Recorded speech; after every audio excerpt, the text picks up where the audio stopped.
The main character of this story is named Raina, and right now she was standing at the window, looking out, reflecting in the glass. She had a medical degree and specialized as a surgeon, but the girl had one secret. She has dedicated her entire life to others, performing surgeries, saving lives. But one day, there was an accident, due to which the protagonist drowned. That's when her life changed dramatically. For some reason, she did not die, but woke up in a completely different world. In a world where women are forbidden to practice medicine. And if such a thing happens, such representatives of the fair sex were summarily executed. But one day, when she was walking in the forest at night, she saw a young man who was wounded and unconscious. Looking at him, she realized that she could not leave the boy in such a state. From somewhere she had medical instruments with her. With their help, the girl began to treat the victim. Afterward, it was learned that he was a captain of the Royal Guard, and his name was Zared. After being treated, he recovered quickly. Afterward, they made some sort of deal between them. In gratitude for his rescue, he brought her to the safety of the palace. Therefore, to survive in this new world, she had to disguise herself as a boy and pretend to be him and do it as believable as possible. But besides having to keep her gender a secret from everyone, she also became the personal physician of the prince of this country, whose name was Damien. The first thing the girl noticed watching the prince was that he was very cold with everyone around him. The second observation was no better than the first. He was too indifferent to everyone around him. Also, for whatever reason, he refused any treatment that was offered to him. But the girl did not give up and wanted to get the upper hand on the prince, so she now laid him on the couch and performed an abdominal examination. There was another difference between Zared and His Highness. The guardsman knew she was not a guy, but a girl. But Damien didn't know, so he undressed calmly in front of her and didn't understand his healer's strange reaction. He was embarrassed. But the more time passed, the more she grew closer to both men. It was particularly enjoyable to see when the prince and other guardsmen were engaged in physical activities, such as chopping and carrying firewood. At the same time, they were naked to the waist and sweaty. But it was clearly not something worth thinking about in the situation she was in, so the girl gave herself a mental nudge to come to her senses. But nevertheless, she was determined with her new allies to reform the outdated foundations of this world. This would enable her to provide medical support to all people who directly needed it. So another day came. The prince was sitting at his desk in his study, studying documents when he was called. A young servant looked into the room and announced that Sir Zared had come for an audience and brought a guest with him. Damien pulled away from the papers, glanced at the servant, and said that the new arrivals could come into the room. Indeed, the captain of the guards came not alone, but with a young man, and said that he had heard that Mr. Fazar's assistant had fallen ill, so he took the liberty of bringing a man to the master to replace him. At that, both the man and the kid next to him were smiling sweetly and full of enthusiasm. The prince looked too closely at the lad, then asked Zared what noble family his protégé belonged to. This was the main problem, as the captain of the guards had nothing to say about the noble lineage, and just crumpled and scratched the back of his head. The prince did not like this turn of events, as he realized that he was a peasant.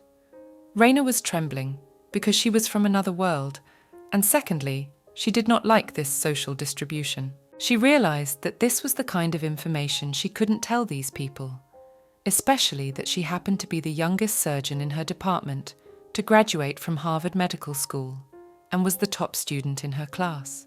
But right now, her successes from her past life didn't matter much to these people, as the prince had already stood up and looked sternly at his subordinate, and the captain of the guard found no place under his gaze. Since there was no help to be expected from anyone, the girl sighed and decided to take matters into her own hands and start from the beginning. She recalled a recent incident from a past life. She received a call that a man had been admitted to the hospital after a traffic accident and was in the emergency room. He was found behind the wheel of a car, drunk, and had suffered blunt abdominal trauma. Also, this patient was hemodynamically unstable. After receiving this information, Raina suggested that he most likely had a damaged spleen, so they may have to perform an emergency laparotomy. So she informed the caller that that's where she would be. She assembled a team and began performing this surgery on the patient to save his life. The nurses who assisted her in the surgery noticed that the man's vitals had stabilized, and then added that she really did have golden hands, and the hospital rumors didn't lie about that, as the girls thought it was impossible to save this man. Raina admitted that she was grateful to every person at the surgery, as without them it would have been impossible to save the patient. The nurses said they were going to go for a drink after work and asked if Raina could join them or not. But she was in her repertoire and said she had an informational program today, so she asked the girls to have a good time without her. When the shift was over, the girl changed her clothes and went to the bus stop. Just at that moment, a bus would start to arrive, and people were running away. She sat in the half-empty bus near the window, continuing to stare intently at the screen of her phone. Raina read messages from her boyfriend, whose name was Kai. The man didn't understand why she didn't want to marry him and run the hospital. Didn't she want a higher position in society? Plus, he thought she was wasting her talent working in a small hospital and volunteering in the slums, and then he asked where she was now. This situation caused a fit of anger in Raina, as she very clearly expressed her unwillingness to have anything to do with him, and was going to refuse him once again, but try to do it nicely. And then she typed a very short reply, sending the man a 3-letter message. But the girl didn't intend to send this message as she still had manners, but she accidentally hit send, and he immediately read this message from her. And as soon as the realization came to her of what she had done, she started to get really nervous, hoping everything would be okay. But then she calmed down and looked out the bus window. She hoped that Kyle, being a severely spoiled child, could finally understand and hear her. The girl used to think that Kyle, although he was a rich and spoiled guy, he seemed like a pretty harmless person to her. While in medical school, they were classmates, but he had left her for a while, namely until residency started. It wasn't until some time later that Raina learned that the hospital where they did their residency belonged to Kyle's father. And then she began to realize that the man didn't accept or understand the word no at all. And then she began to realize that the man did not accept and understand the word no at all, but got rejected every time as Raina didn't want to get involved with a guy like him. She got off the bus and walked the empty dark street alone and contemplated what to make for dinner. Tofu, spicy soup, or seafood noodles, as she was very hungry. But then it started to rain, and she didn't have an umbrella, so she ran forward, covering her head with her hands. At that moment, someone grabbed her arm. The girl stopped, turned around, and saw Kyle standing beside her under a large black umbrella. The girl got angry and asked what he was doing here. The man, however, ignored her question, saying that he had asked her nicely, but she apparently didn't understand him. Kyle wouldn't let go of her hand. The girl was already screaming that she didn't want to be with him, and no matter how many times he offered it to her, she'd stick to her opinion. But he didn't understand why she was turning him down, why she didn't want to reach the top with him and stay there with him. Raina, on the other hand, asked to get out of the way and let her pass, but the man would not do so. He went on to say that he knew it was sad for her to come to a house where she was not welcome and to fall asleep alone in bed every day, that it was hard for her to be an orphan, but he believed that she did not have to be alone all the time. Eventually, she pulled her arm out. In doing so, the man dropped his umbrella from his hand and it fell to the ground. Raina was starting to cry. He yelled that he didn't know anything about her, and being the CEO's son, didn't give him the right to say anything that came to mind. The girl thought that he had no right to bully people from the slums who needed medical help, but in her opinion, the man was unlikely to understand this, since he was from a rich family. After that, she turned around and ran away, and Kyle stood in the rain. The girl would run away, and he would ask her to come back and at least go under an umbrella instead of getting wet in the rain. And at some point she reached the lake and stood on the not wide wooden bridge. Kyle caught up with her and stood on the shore opposite her. He started to walk towards her while she took one step back. The man was approaching her. He said it would be better to continue this conversation when they were both dry, as he really didn't want the girl to get sick. But Raina wouldn't relent. She wanted him to leave her alone since she had nothing more to say to him. The bridge was slippery from the rain, plus it was dark outside, and this caused the girl to stumble and start falling into the water. Kyle saw this and tossed his umbrella aside and rushed forward to try and grab the girl's arm. But it was too late, and his attempt failed miserably. The girl had already actually touched the water with her body, and then with a mighty splash went underwater. As strange as it was, the girl did not die, but gradually began to regain consciousness, lying on the ground, in the bushes, in the evening in some forest. Raina woke up and assumed an upright sitting position, while remembering Kyle in no mean, quiet words, or rather, the very last words. But here was the problem. She had no idea where she was. Yes, there was a forest all around, and a blue lake in front of her. But what was more interesting and scary was that instead of one familiar moon in the sky, there were two, one large and one smaller. At this point, the girl became as uncomfortable as possible, as she remembered falling off the pier into the lake water, and now she was sitting on the shore by the lake. The question arose by itself, was she even still on the ground? Raina did not continue to sit on the shore, but followed the path through the forest. She assumed it was all a dream, and that she was in the hospital for treatment. But like in the dream, she was hungry. It was very dark in the forest, so she didn't notice the man under the tree and tripped over his foot. This young man was covered in deep wounds and unresponsive to her questions about what had happened to him and if he was okay. The first thing she did was check his pulse. He was tachycardic, but his 02 SP was fine.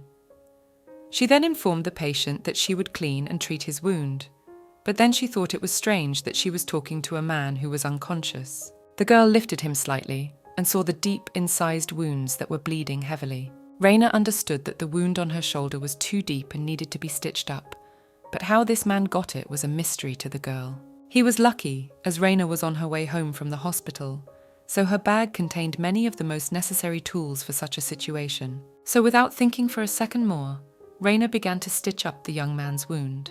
She stitched neatly and sat next to the man, realizing that for the moment, that should be enough. Raina also dressed his wound. Only now she realized that she was very tired, but she decided to stay with the young man to make sure he would be all right. But from fatigue, the girl fell asleep and did not notice the captain of the guards coming to his senses, staring at her and pondering the fact that she was the one who had healed him. He noticed that the girl was sleeping too soundly, so he easily began to lift her into his arms. Suddenly his horse appeared out of nowhere and held a blanket in its teeth. The man saddled it while holding the girl tightly to him and covering her with the blanket. Zared realized that the girl could not be left alone in the forest, so he decided to take her to safety. So the protagonist woke up in a completely unfamiliar place, not in her bed, and outside the window it was morning and the bright sun was shining. She was not alone in the room.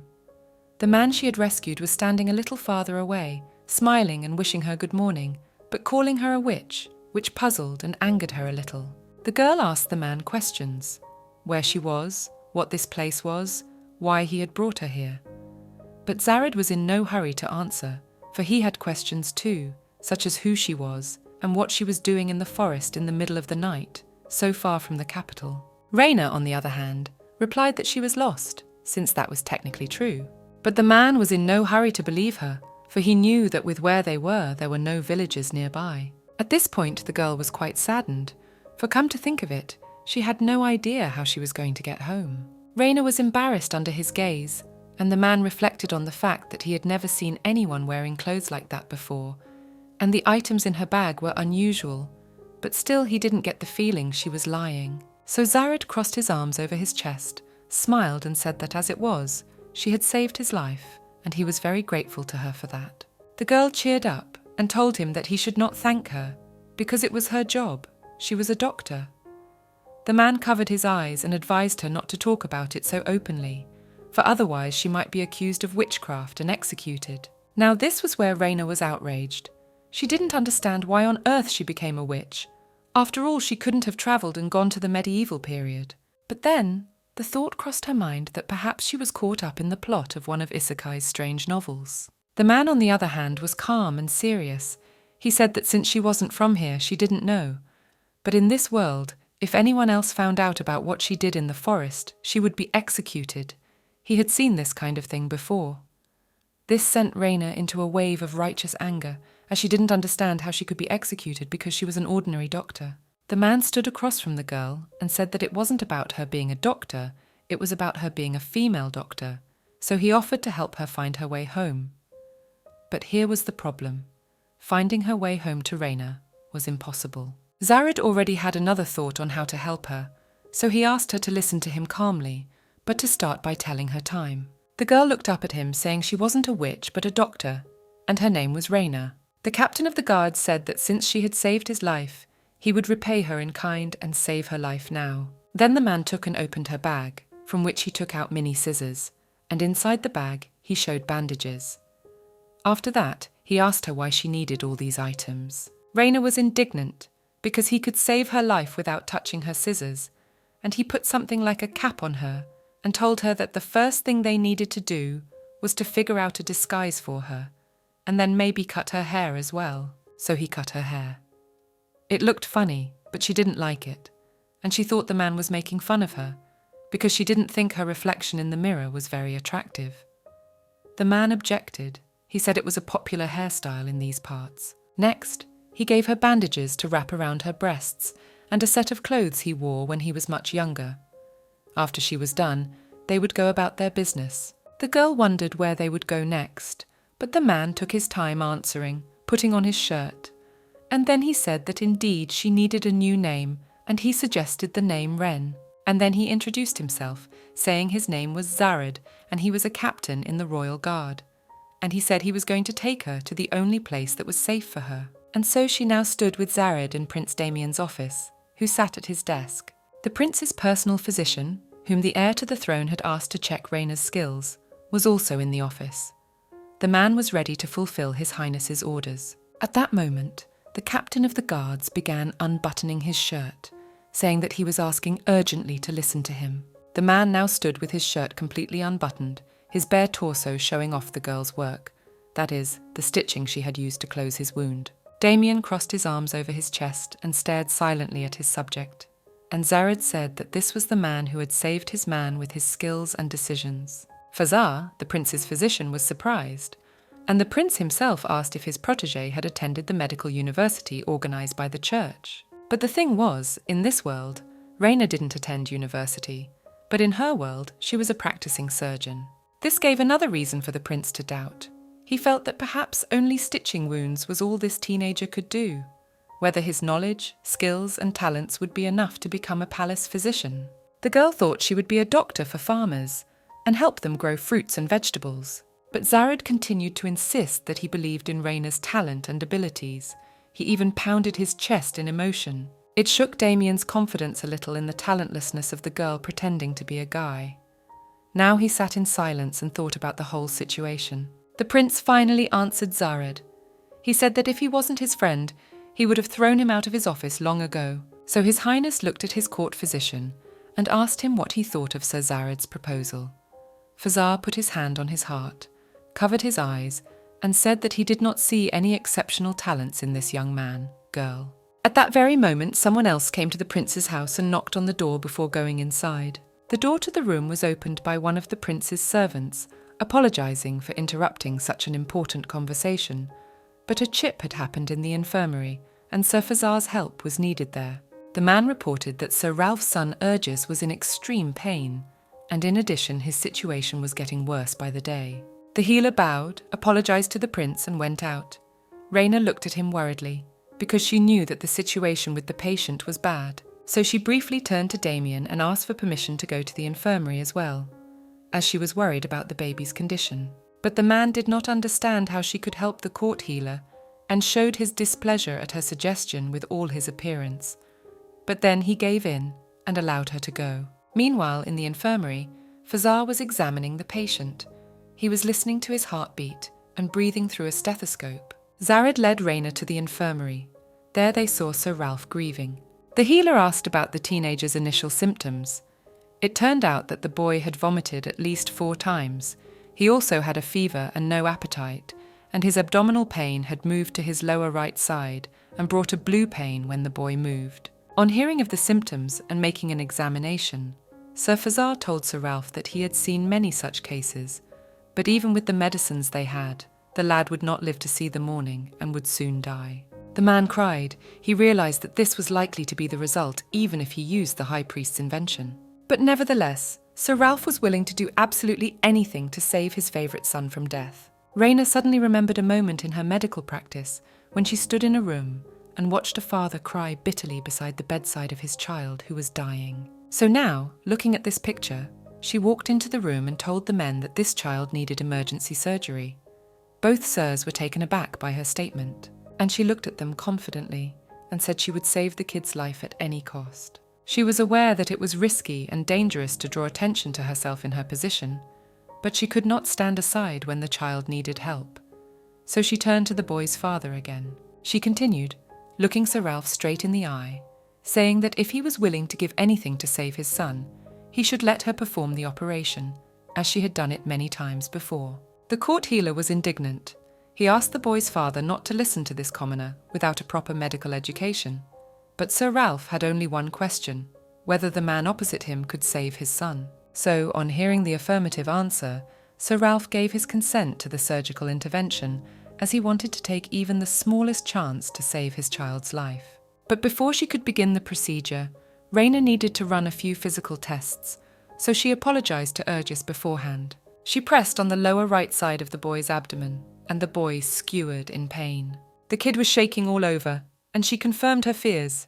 He had acute appendicitis. She then looked at Sir Ralph and said that his son needed urgent surgical intervention, and she could do whatever was necessary right away. The man gave his okay to do anything to save the boy. But Sir Fazar tried to persuade his old acquaintance, saying that it was foolish of him to trust an inexperienced boy, who was not a boy at all, for he might turn out to be a real butcher.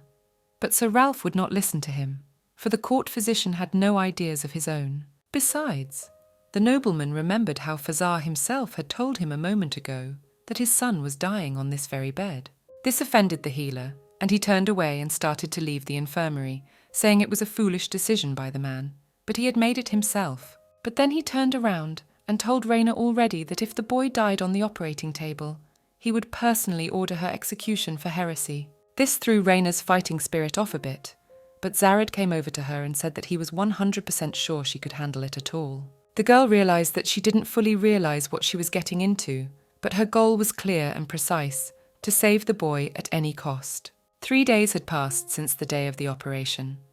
Raina was under house arrest and had to stay in her room for days at a time, so she had no way of knowing and following up on how Urgis was feeling. The girl sat silent and stared at one point in the room, realizing that everything that was happening had happened too fast. She was assisted in the operation for several days by 2 men. Conditions were far from what she was used to. One of the people who helped her was also the boy's father, as he had a little surgical experience. It was also lucky that this world had primitive anesthetics and antiseptics, the kind she'd seen in museums. She was very fortunate that at the end of her work, it was evident that the surgery was a success. But she realized that without modern defenses and medications, it was hard to guarantee that the boy would make a full recovery. She was hungry, for the porridge the servants had brought her that morning tasted terrible. At that moment, someone knocked on her door. It was Zared. He came to check on her. The man opened the doors and said that it must be boring to sit alone in the room, so he asked the prince to give her some freedom, and the girl could walk around a bit, accompanied by him. When Raina heard this, she asked the captain of the guards to take her to the infirmary. But not at that.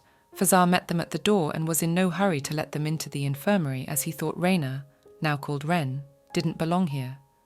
But the girl just wanted to check on the boy's condition. The man, however, stammered, saying she didn't belong here and to get out on her own before he personally threw her out of here. At that moment, one of the assistant healers approached them and said that one of the patients was calling him. This patient turned out to be a beautiful long-haired brown woman, to whom the doctor listened to her heart through a stethoscope. After the examination, a little girl ran up to the doctor, grabbed his hand, and thanked him for making her mother healthy again. Fazar replied that it was his duty. Then he smiled and stroked the girl's head. Watching this, Raina concluded that Fazar was a good doctor and cared for his patients. Zared agreed and added that the healer never refused those who needed help. So now they were sitting in the garden, and Zared got the girl a chicken leg, which she eagerly ate while asking him about how he had gotten that very injury in the forest when they first met. It turned out that when he finished patrolling the territory, he was returning home and was ambushed by bandits. That's how he got injured. The girl realized that he had a very dangerous job. At this point, the girl grew sad as she realized that although Zared had recovered, she had no idea how Egress was doing. To cheer her up a bit, Zared offered to give her a tour of the palace. He needed to stop by the armory and stables anyway. So, the first thing the man decided to show off in the armory, choosing one of the heaviest swords and offering it to the girl to support him. She said yes, and I must say she did it well, but for better results the man stood behind her back and began to show her how to do it correctly. Raina did say that her hands were more suited to smaller objects, Not things like swords, though, but Zared was sure her hands were very talented. Afterward, they went to the stables, where Raina had a chance to pet the horse. She was grateful to the man for giving her a chance to walk, instead of being cooped up. They soon left the stable and went on their way. The girl was glad that she had such a kind friend as Zared. But suddenly they saw the prince sleeping under a tree, and Raina thought he had too much free time on his hands. And just as they were about to leave the prince alone, the guards came up to them and informed them that by royal decree they must escort Mr. Raina, to the infirmary. All because Ygre's condition had changed dramatically. Raina, accompanied by a guard and Zared, went to the infirmary. The girl was very worried about what might have happened to the boy, and hoped that nothing serious had happened to him. When they reached the chamber, the guard bowed to the man who was there and said that he had brought Raina, as he had requested.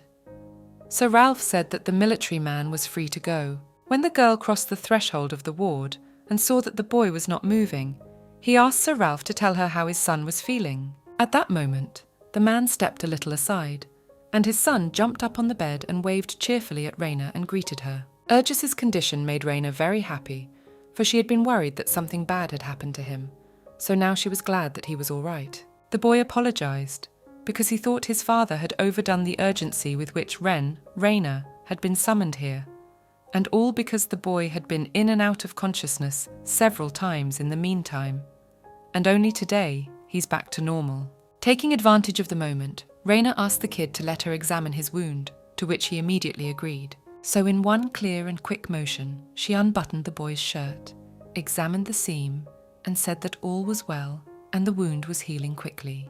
But Dr. Fazar did not share everyone's joy, as he thought there was nothing surprising in what was happening. But Sir Ralph had a different opinion. Since he had personally seen the appendix that had been pulled from his child's body, he considered this method of treatment revolutionary. In addition, because of such a problem, quite a few people had died today, and he looked at Fazar. The prince didn't understand why Sir Ralph called this method revolutionary. Isn't this sort of thing taught to students at the academy?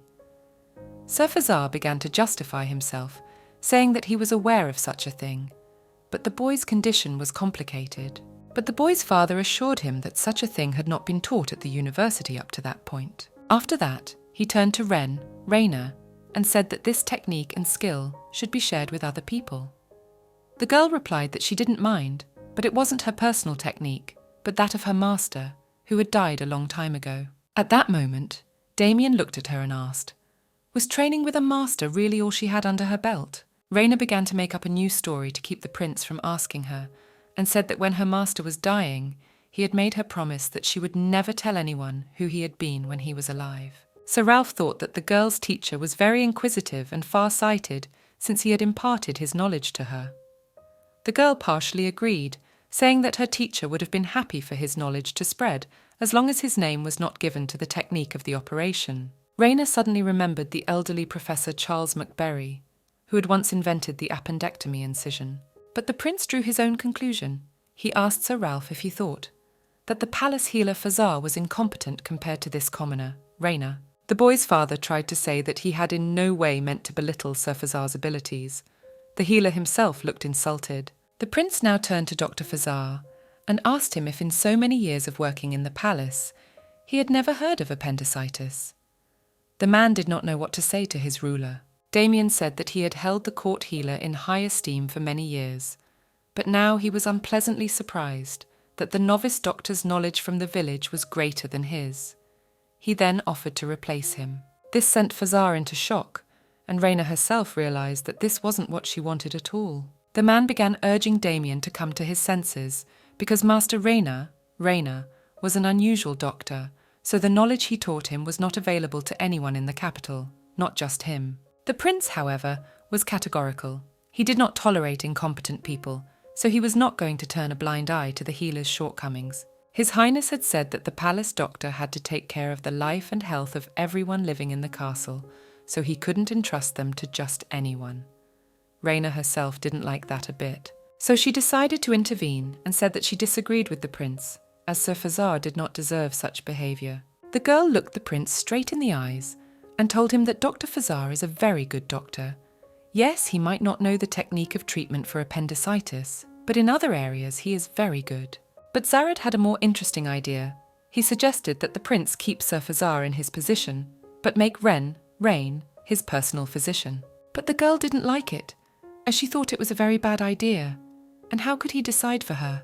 He was her friend. Noticing the girl's reaction, Zared looked at her and asked her to be quiet, as in his opinion, this was the perfect plan. Zared suggested that perhaps Rayna, using her knowledge, could cure the strange disease the prince has been suffering from for the past few months. The prince wasn't particularly pleased with the offer, but then, after thinking for a bit, said that sometimes his friend was useful. And then Damien agreed, and Rayna was as surprised as possible and didn't understand how this could have happened. As the prince prepared to leave the chamber, Fazar bowed low and thanked His Highness for turning a blind eye to some of his incompetence, and promised that it would never happen again. Rayna stared at the back of the departing prince and tried to realize now who she was and who she worked for.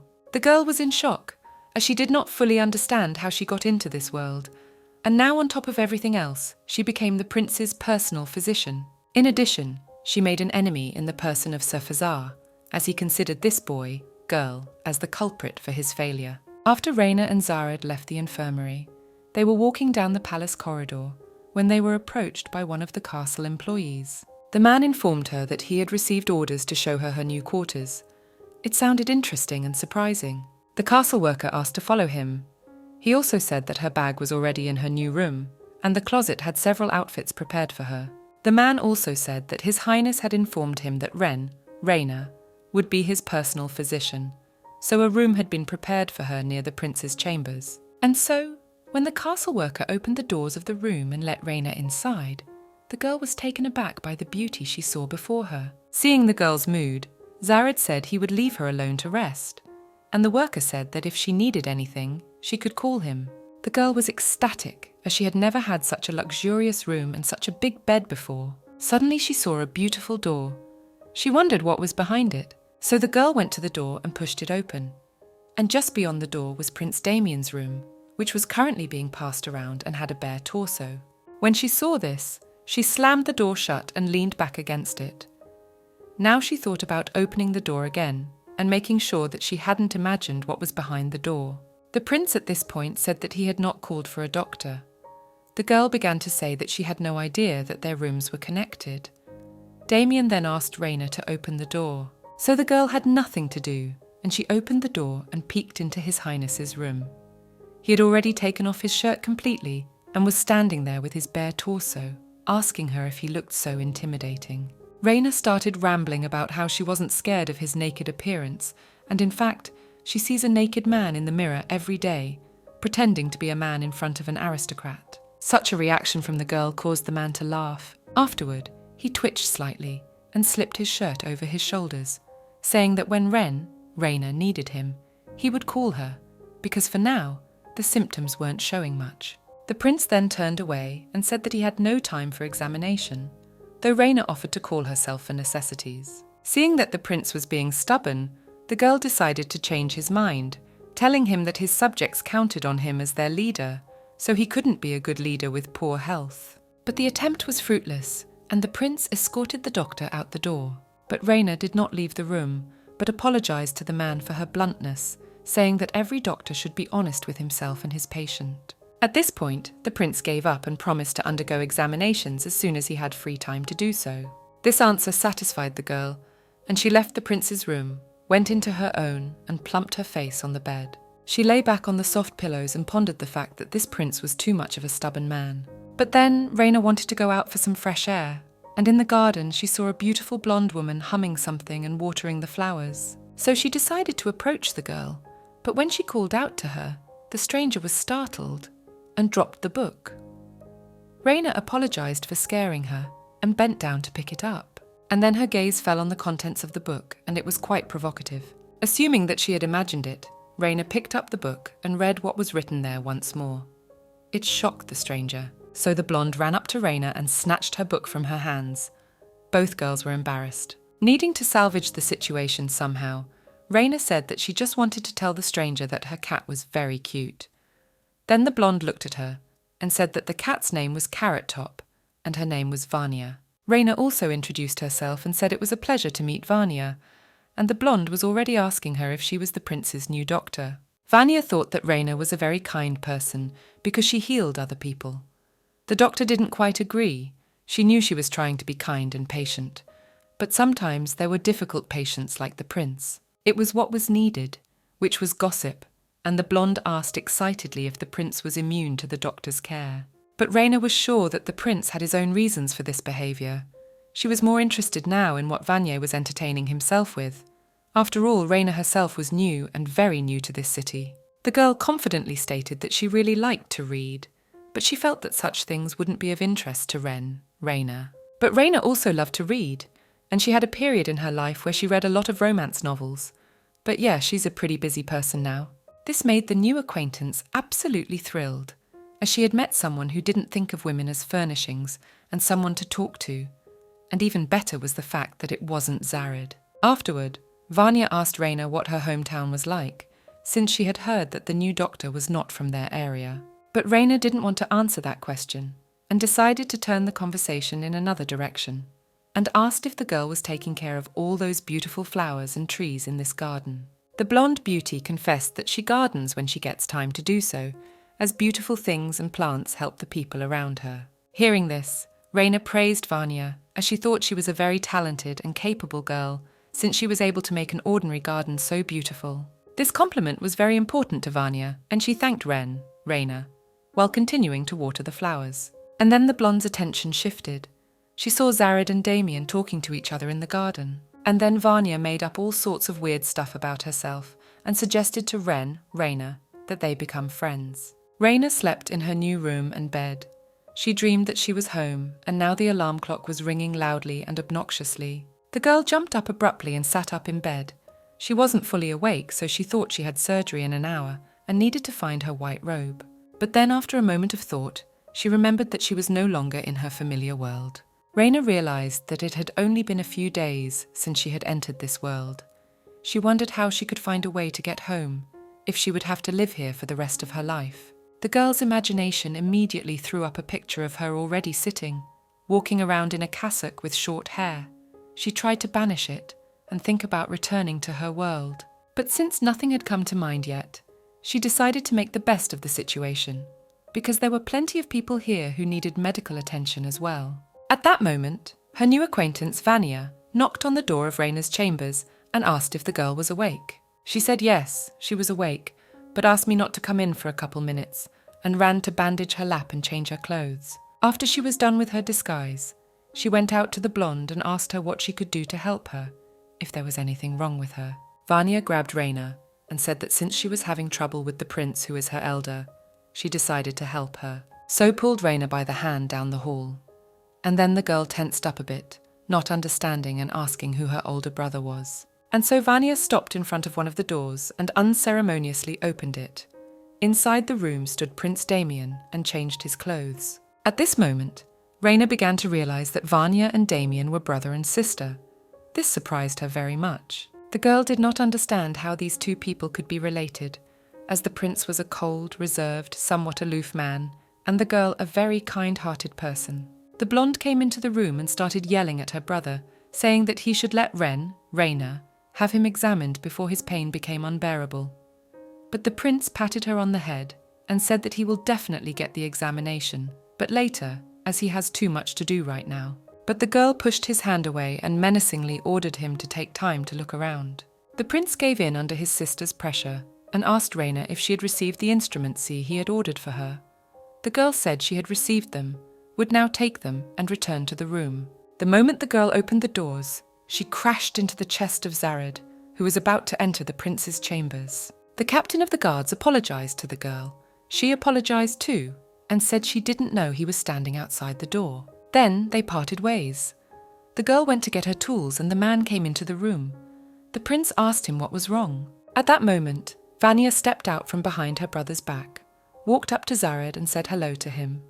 The man smiled and said hello to the princess. Zared stood calmly and reported to his master that a meeting with the townsfolk was to begin very soon. But Vanya grabbed her brother's hand and did not want to let him go, as he could not leave now. But the prince said he had to leave, as it concerned the safety of the capital. Damien tried to leave his chambers. Vanya continued to hold his hand and shouted to Raina, who had already entered the room to examine his foolish and stubborn brother. The young man stopped and asked Raina to make an inspection as soon as possible. The princess brightened up, so he unbuttoned his shirt and lay down on the couch. Raina approached His Highness, bowed her head slightly, and asked for clarification on where he was and what hurt. The man pointed to one spot on his body and said that he occasionally experiences pain after eating in that spot, but it doesn't happen often. After that, the girl proceeded to examine him. She realized that the man's lungs and heart were fine, but he was experiencing pain in the right upper region. At this point, the prince looked at her and asked if she had finished her inspection. The examination was almost over. There were a few questions to be clarified and the young man's abdomen to be probed. But the prince was in no mood to continue. He began to dress, saying he had many important things to do, though Vanya tried to contradict him. The man was already dressed and headed for the exit, saying that if he needed the doctor's help, he would call him. But right now there were people waiting for him. They cared much more about him right now. Accompanying the prince to the exit was Zared, and the girls looked after them. At that moment, Vanya said that she apologized for her brother's behavior, and he had never taken care of his health, so the princess thought it was a good opportunity for a checkup, but her brother was busy again.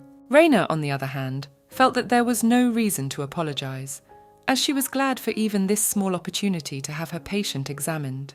Plus, the girl hoped that in the future, she would have more opportunities to fish the man out for inspection. Vanya laughed. She thought it sounded like a fishing suggestion. Then the blonde had an idea. She asked Raina, to check on her brother's sleeping or not sleeping in the evening, and in case of anything to say that it was her order. But the problem was different. If the prince was sick in the way she thought, then action would need to be taken much faster. A new day was dawning. Raina walked down the palace corridor. She was starting to get angry as this palace was huge, and she was getting lost in it every 5 minutes.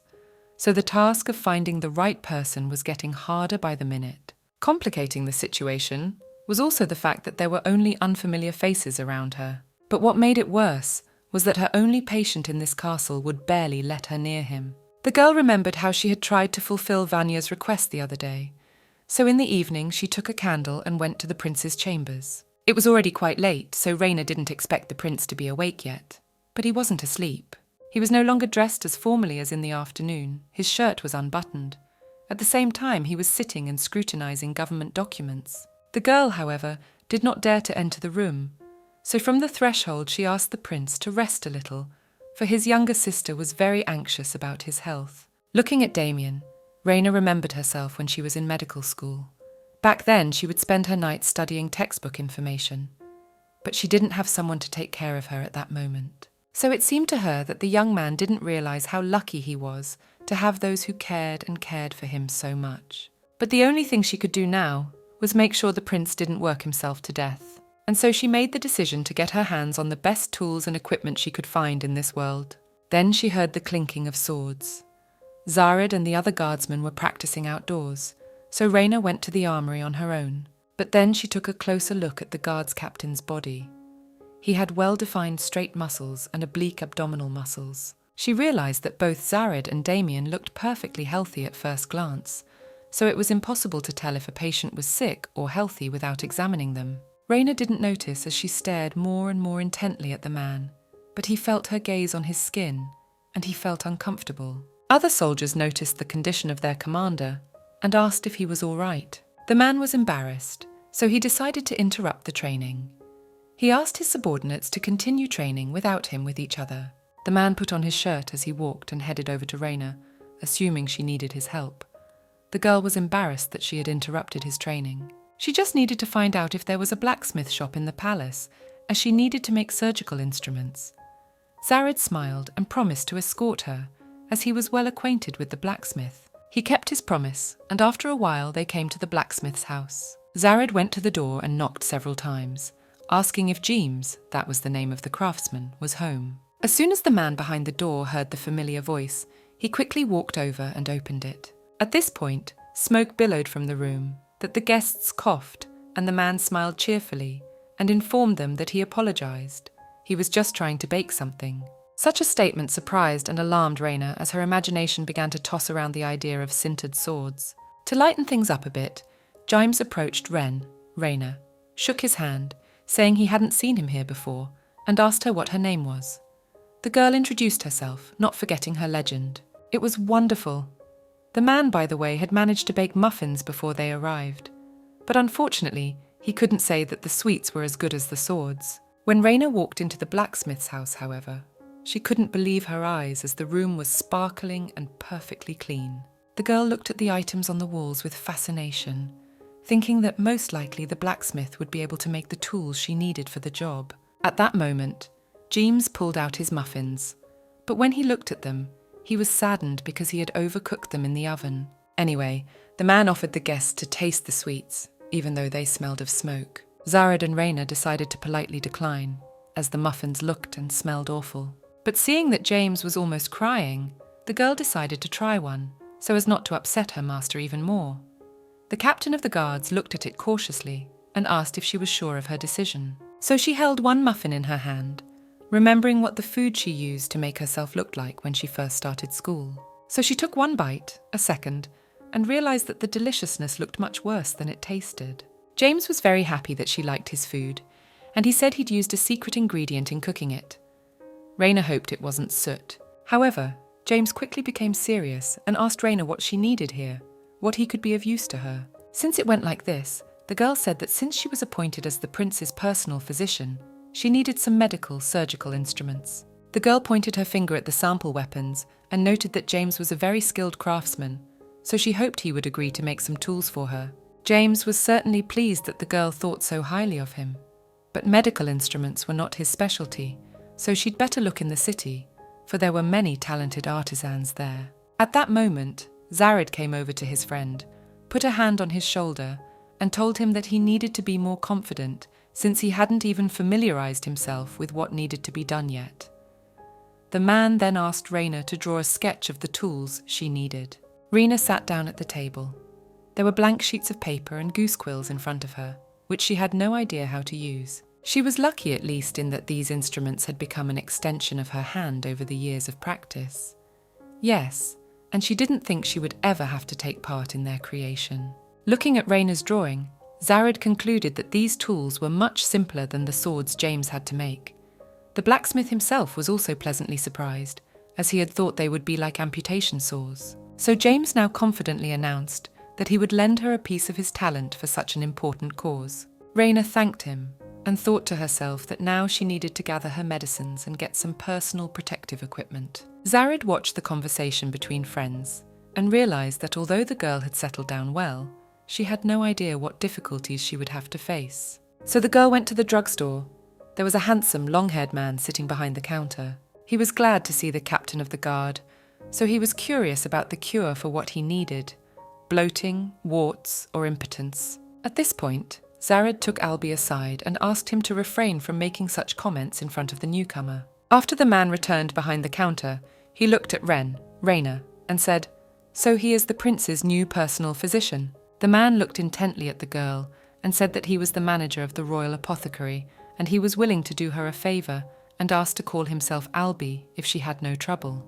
Raina introduced herself to the pharmacist and said it was nice to meet him too. Albie wondered why Raina had come to the shop. The girl admitted that since she was new to the palace and the city, she needed to familiarise herself with the medicines that were commonly used here. The man pointed with his hand at the counter, flasks and books, and said they had just about everything they needed: wormwood, cilantro, mint, bitters, myrrh. But then the thought occurred to him that they were most likely here for the newest drug that had recently appeared. Albie placed a wooden box in front of the visitors and said it was the latest invention of the high priest. At this moment, he opened the lid of the box and said that this medicine had unique healing characteristics and had greatly reduced the death rate of the knights. The box contained white capsules of the drug. Raina was shocked as she realized that what was in front of her was nothing but the very real penicillin. She leaned as close to the box as she could and couldn't understand how such a thing could even happen in this world. Albie closed the box and said that he didn't know how the medicine worked, since he was only a salesman, but it has to do with one curious gossip about a witch. The phrase made Raina remember that Zared had mentioned witches once before, so the captain of the guards asked the salesman to be more specific. But he waved his hand and said that this rumour had been around 50 years ago, and it was so insignificant that it was not worth mentioning. Raina, on the other hand, didn't want to give up, so she asked Albie to tell her about the witch, since she came from a distant village and had never heard of it all. Such treatment pleased the man, so he decided to take it upon himself to educate Raina, since she had missed the major gossip of the century. So, the witch was an admirable doctor and helped everyone who needed medical help and asked for nothing in return. But the church was not happy with this, the fact that she was loved by many people in the country, and condemned her for heresy and witchcraft. After that incident, all women who practiced medicine were called witches by the church, but the witch disappeared in an unknown direction. The girl had another question. Had that witch been killed by the church? This was unknown to Albie, so he spread his hands, but he wondered what Raina thought about it. At that moment, another visitor entered the shop. It was Sir Fazar, who froze in the doorway. The vendor brightened up and asked the doctor what he wanted this time. Sir Fazar said that his patient had a purulent inflammation on his leg, so he needed a topical ointment containing wine, onion, ox bile. The girl repeated all the ingredients named by her colleague and remembered that she had heard of this ointment before. She remembered that this ointment had been used in the Middle Ages to treat eye diseases, and it did have some sort of antibacterial properties, as research into the matter had proven. But also, the girl realized that a purulent inflammation cannot be treated with antibiotics alone.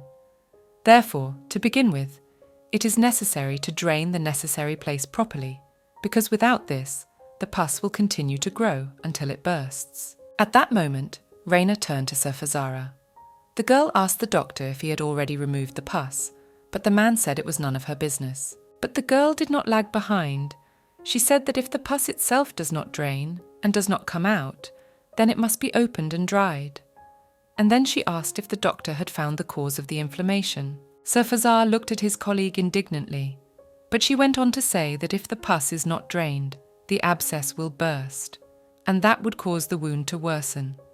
After removing the pus, the wound will have to be treated with penicillins to avoid further complications. The man was negative about the dialogue, and he asked how Raina, dared to tell him how to treat his patient.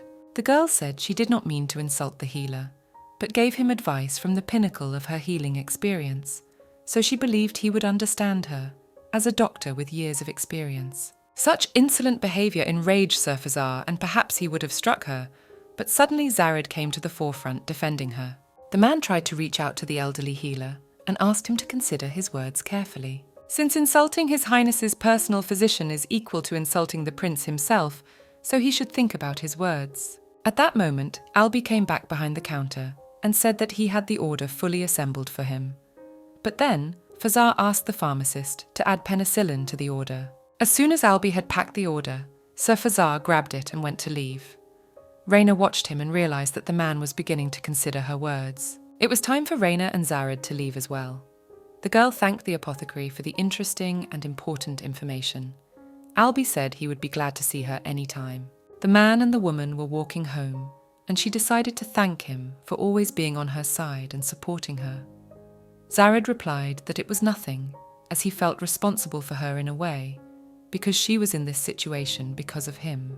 The girl didn't understand why the man had decided to help her, what reason he had for bringing her here. She realized that he might be in trouble because of her, since here women doctors are considered heresy. He decided to clarify his position.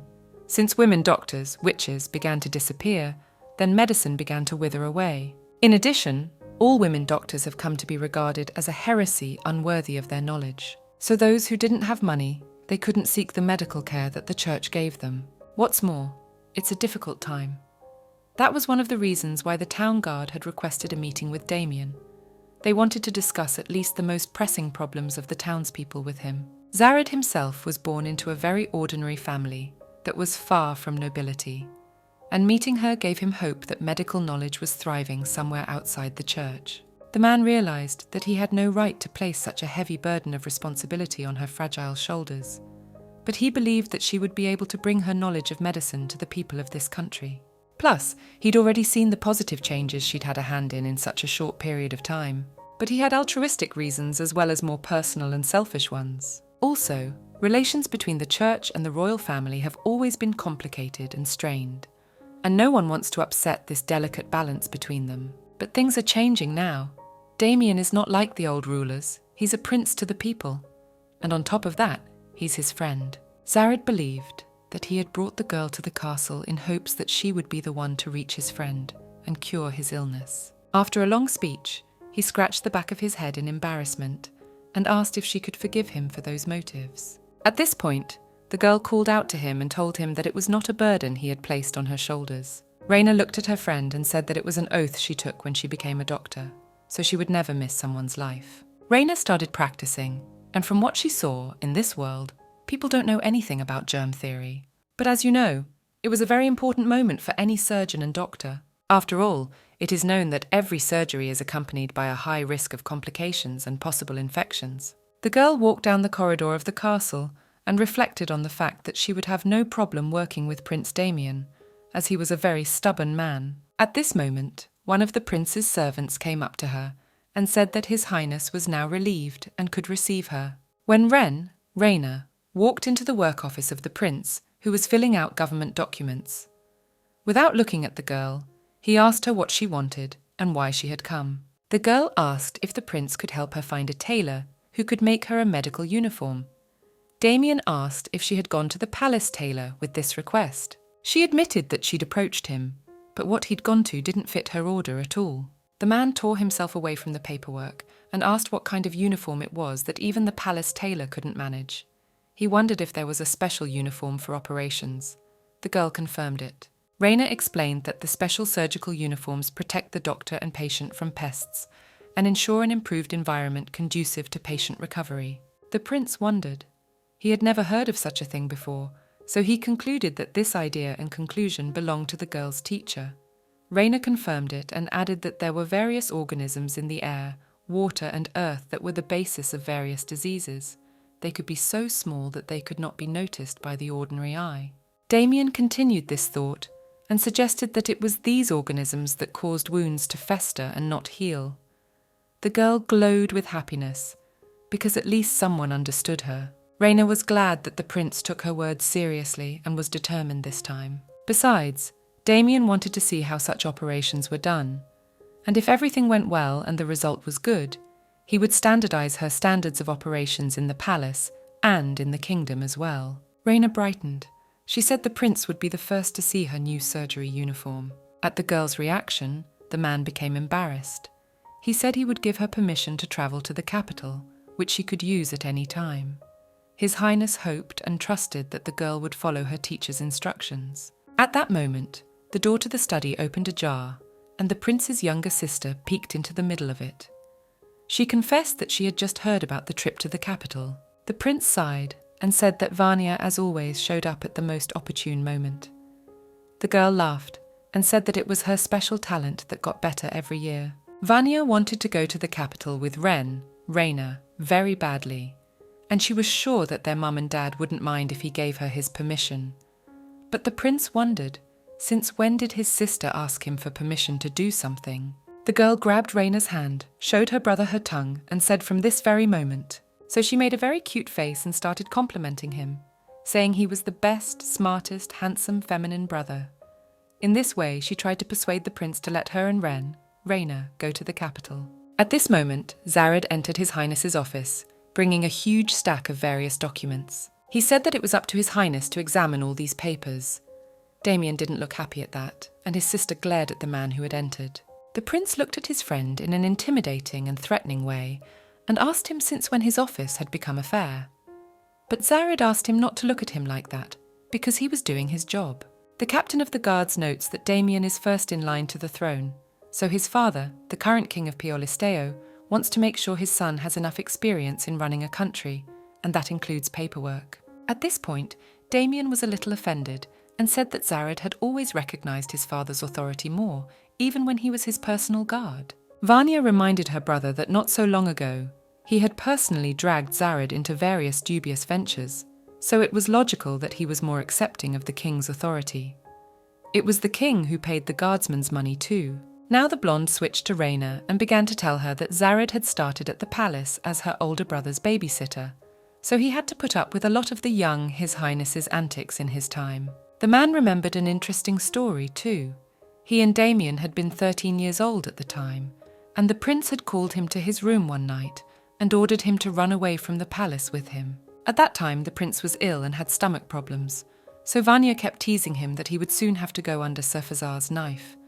The teenager's imagination drew gruesome pictures, so he decided to escape. So he and Zared climbed out the fire escape at night while everyone was asleep. Zared did it because he was afraid Damien would fire him, but if he didn't go with the prince, he would be punished for not following orders. This story made the young man very uncomfortable, so he asked her to stop talking about it because he was a child then. Raina thought that he was still being examined as a child, but Vanya did not relent. She suggested that her brother had started watching his health, reading medical literature, just so that he would not be examined by doctors, injected or approached with a scalpel. Now the protagonist understood why the prince was in no hurry to undergo a medical examination, so she needed to find a new way to make him do it, because she needed to finish diagnosing him. And the princess was already snuggling back into Raina's arms and begging her older brother to let her go with the doctor to the capital. Damien gave in, but he asked his sister not to socialize with men during the trip, and less with the doctor. The girl drew the wrong conclusion. It seemed to her that her brother was jealous, since she would be the one spending time with Raina, not him. This assumption gave the prince a headache. Raina supported the princess and turned to her brother, saying that if he wanted to spend time with her, he could call her at any time for her to examine him. The prince started to deny it, but Vanya said that since that's the case, there should be no problem when she asks Raina, out on a date in the capital. The girl also said that since they were going to the capital, they would take Zared with them. His Highness rubbed the bridge of his nose and thought that if his friend went with these two, there shouldn't be any problems. So he authorized the trip, but asked his sister not to get into a bind. The princess was already plotting in her mind an ingenious and devious plan to create the most unpredictable love triangle of the century. As Raina was about to leave the prince's office, the man met her gaze and warned her that if she looked at his sister from the wrong angle, she would be hurt. He didn't know his personal physician was a girl after all. But realizing the absurdity of such an assumption, the protagonist assured His Highness that there would be no such improper behavior on her part, so she asked him to let her examine herself after they returned from their trip back. And so Raina, Zared and Vanya left the prince's office and walked across the courtyard of the palace. All were cheerful and happy. And so a new day dawned. Zared, Raina and Vanya rode in a carriage towards the capital. The princess was excited, for she had never been there before, for her brother had not allowed her to go until that day. The captain of the guards thought that Damien was hyperprotective of his sister, but he thought he was doing it out of love and not out of malice. At that moment the carriage shook violently, as the road was hardly ideal, so Raina shrieked and almost fell, but the man held her back. So now they were touching knees, and he was hugging her tightly with one arm around her shoulders and the other around her hand. They looked into each other's eyes, and Raina apologized for her clumsiness, while Zared was more concerned about whether she was okay. Vanya watched the scene closely, and yes, the young princess was thinking and imagining things that weren't, while rating this moment a 10 out of 10. After a while they arrived in the capital, and the carriage stopped in the square. People were walking back and forth, going about their business. It was the capital after all. Zared got off the carriage first, opened the door for the princess, gave her a hand, and helped her out of the carriage. Raina was about to leave the carriage and the man was preparing to give her his hand, but there was a problem. Although she was a girl, she was pretending to be a guy, so it created a very awkward moment. And so, on automatic, Zared grabbed her hand and she even took the first step. But then she froze, for a shiver ran through her at the thought of men not helping men down. But the moment of porosity was quickly over, and they went to find a tailor for Raina. At that moment, Vanya grabbed her arm and asked her to start by looking around the town a bit, and then go to the tailor.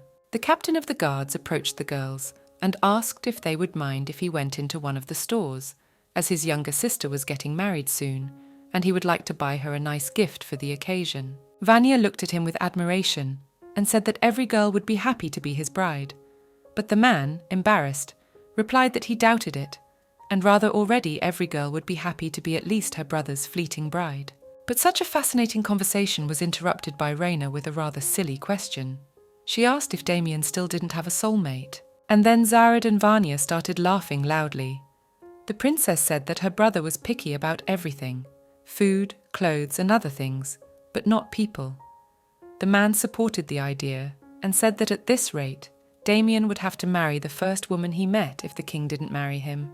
But of course that was a joke. Raina didn't know how to react to such a situation, but she realized that the prince really worked too hard and had no time for relationships. Vanya was already complaining that she couldn't find love because of her brother. When everyone had calmed down a bit, Zared pointed with his hand to the entrance of the store and motioned for the girls to enter. It should have been noted that the store was large, expensively furnished, and with a large selection of wares. Raina's eyes widened as the princess walked confidently ahead of their little procession. As soon as the counselor saw them, she immediately approached them. The first thing she suggested was to look at their new line of cat jewellery, and Vanya couldn't wait to do so. One piece of jewellery caught Raina's eye. It was a pendant with an emerald. She admitted that she knew next to nothing about jewellery, but it looked gorgeous. At that moment, the captain of the guards came up to her and said that this pendant would look perfect on her. The girl looked at him in surprise. The girl was embarrassed, but she was sure that although she didn't wear such things herself, she could help him with the choice of gift, and Zared was already looking the other way and smiling. They approached one of the display cases and began to examine its contents. The man, however, found what he was looking for. His sister had always dreamed of having a gold brooch with a sapphire, so one of the ones under the glass would be perfect for her. At that moment, Raina handed him a pouch of gold coins. But the man was in no hurry to accept it, so he asked her if she wanted to buy something for herself. But the girl shook her head negatively, as she thought that it was not her money, but the prince's money. So she decided to give it to her friend for a good cause. Zared realized that Damien hadn't told her that the money in the pouch was her salary for the month. Besides, the royal family had their own account at this store, and she could buy whatever she wanted, since all purchases here were recorded and paid for by Damien. Raina suddenly thought that if it was true, she was rich now, and in her homeworld, with that kind of money, she could easily pay off her debt to the medical school. After shopping in the jewellery store, they went out on the city street again, and decided to go to the tailor, choosing the best one in the city. They came to one of the stores that also had an atelier. There was a gorgeous dress in the window, and Vanny suggested they go there. So they went in. There were indeed many beautiful dresses there, but it wasn't what Raina needed. As they walked away from the next tailor, Raina bent in half in frustration, as no tailor in the centre suited her, so she wanted to walk a little deeper into the city. Meanwhile, Vanya moved further and further away from them, thinking about the fact that taking had never let her go this far before. Suddenly, the princess snapped out of her seat and ran down a dark alley. Zared and Raina ran after her. The three of them were standing in a dark alley. There, in torn clothes, covered in scratches and abrasions, sat a child. He was trembling and would not lift his eyes to them. He was shaking harder by the minute, but when Raina tried to reach out to him, he recoiled from her like a leper. At this point, Zared took charge. He grabbed the hands of both girls, saying that this place was not for princesses and was going to get them out of there. Raina was almost crying already, as she felt guilty in front of this child, as she had been happy to be rich until a few minutes ago. She suddenly realized that there are too many poor children in this world who have no way to get medical treatment, and this child needed medical help. Feeling obligated to help everyone, she pulled her hand out of her friend's grip, and then she approached the boy. He didn't run away, but only rounded his eyes in a frightened way, not raising his head. She knelt down in front of the child, took his hand, and asked him to wait for her, as it was the only thing she could do right now. Namely, the girl put some gold coins in his hand. The boy looked at the money in shock. After that, Zared, Vanya, and Raina walked away from the alley, while the boy held the coins in his hand and looked after the departing people. The princess felt worried about Raina, but the protagonist assured her that she was fine. They were walking along when suddenly, quite unexpectedly, they came upon a tailor's shop. Raina realized for the umpteenth time that there was a job for her in this world, and she would do it at any cost. This time it was Vanya who took the initiative, and she was the first to go to the door to the shop, the others following her. This store was different from all the others, with an unconventional selection of clothes. They were dresses and suits of short length. Raina looked around and realized that the outfits here reminded her a bit of her world, as they looked very modern and concise. Suddenly, a beautiful girl appeared out of nowhere with a large dog that sat near her feet. The woman smiled and welcomed the guests to her humble store. The saleswoman's name was City. She wondered how she could be useful to the dear visitors. Raina looked at City and asked her if she could sew a particular outfit for her. Belle continued to smile and said that she didn't know the exact answer, but would do her best. Raina informed her that she was a doctor, so she needed to sew a special outfit, namely hats, masks and robes, with long sleeves and ties that needed to be tied in the back. City interrupted her and asked her to wait a moment. City looked pleased and winked at Raina and asked her to wait a moment. The girl turned around and ran out of the room. Vanya stared at the dressmaker who interrupted Raina, and ran away. Since City had gone somewhere else, the protagonist sat down near the dog and noted that he was very beautiful. But she didn't expect that his mistress was so eccentric, and it was so difficult to find the right tailor. Suddenly the posek began to tremble. Raina began to squeeze it as she didn't understand what was happening to it. City came back into the room. She was holding some papers and talking to Raina about Gui being very emotional about everything and everyone. She then handed Raina her sketches that she had just drawn for her. Meanwhile, behind the girls' backs, Zared and Vanya were playing with the dog. The girl began to look at the drawings. She realized that they looked perfect and very modern. One could even confuse them with modern production. Suddenly, Raina realized that perhaps this woman was just like her. Now City asked if this was suitable for the client or not. The protagonist said that was what she wanted, and Zared looked at the drawing and said that he had envisioned the doctor's uniform a little differently. Raina said that she needed 5 of these sets, which needed to be sent to the royal palace when they were finished. The tailor said yes, but first she needed to have her measurements taken. So City took out a centimeter and started taking measurements of the girl's body, and asked the rest of the customers to walk around and look around the store. Maybe they'd find something for themselves. Vanya gladly accepted the dressmaker's offer, and for that she let her ginger cat go to the floor. The girl and the guy started inspecting the models on the mannequins, and the cat and the dog started playing with each other on the floor. Raina couldn't help but think that all the outfits looked very modern. If she could magically travel to this world, then maybe others could too. The process of taking measurements came to an end, and the princess had already picked out her yellow dress and was holding it in her hands. But as it turns out, this dress Vanya didn't choose for herself, but for Raina, which she thought would look perfect on her. The girl broke out in a cold sweat as she didn't know how she should react to that, so she decided to take it as a compliment. Zared came to his friend's rescue. He brought a vest and said that this is what Raina, would look perfect in since he is a man and not a woman. So he put the vest on Raina and said it looked great. Guy barked affirmatively. Now the princess and the captain of the guard started arguing with each other. As Vanya thought that men could wear dresses too, and Zared asked that he could wear a dress too. The princess agreed with that, and Raina didn't know where to put herself from their shouting. At this point, the princess decided to buy all the outfits from the store and informed the dressmaker. Though no, not all of it, but the dresses from one wall to the other.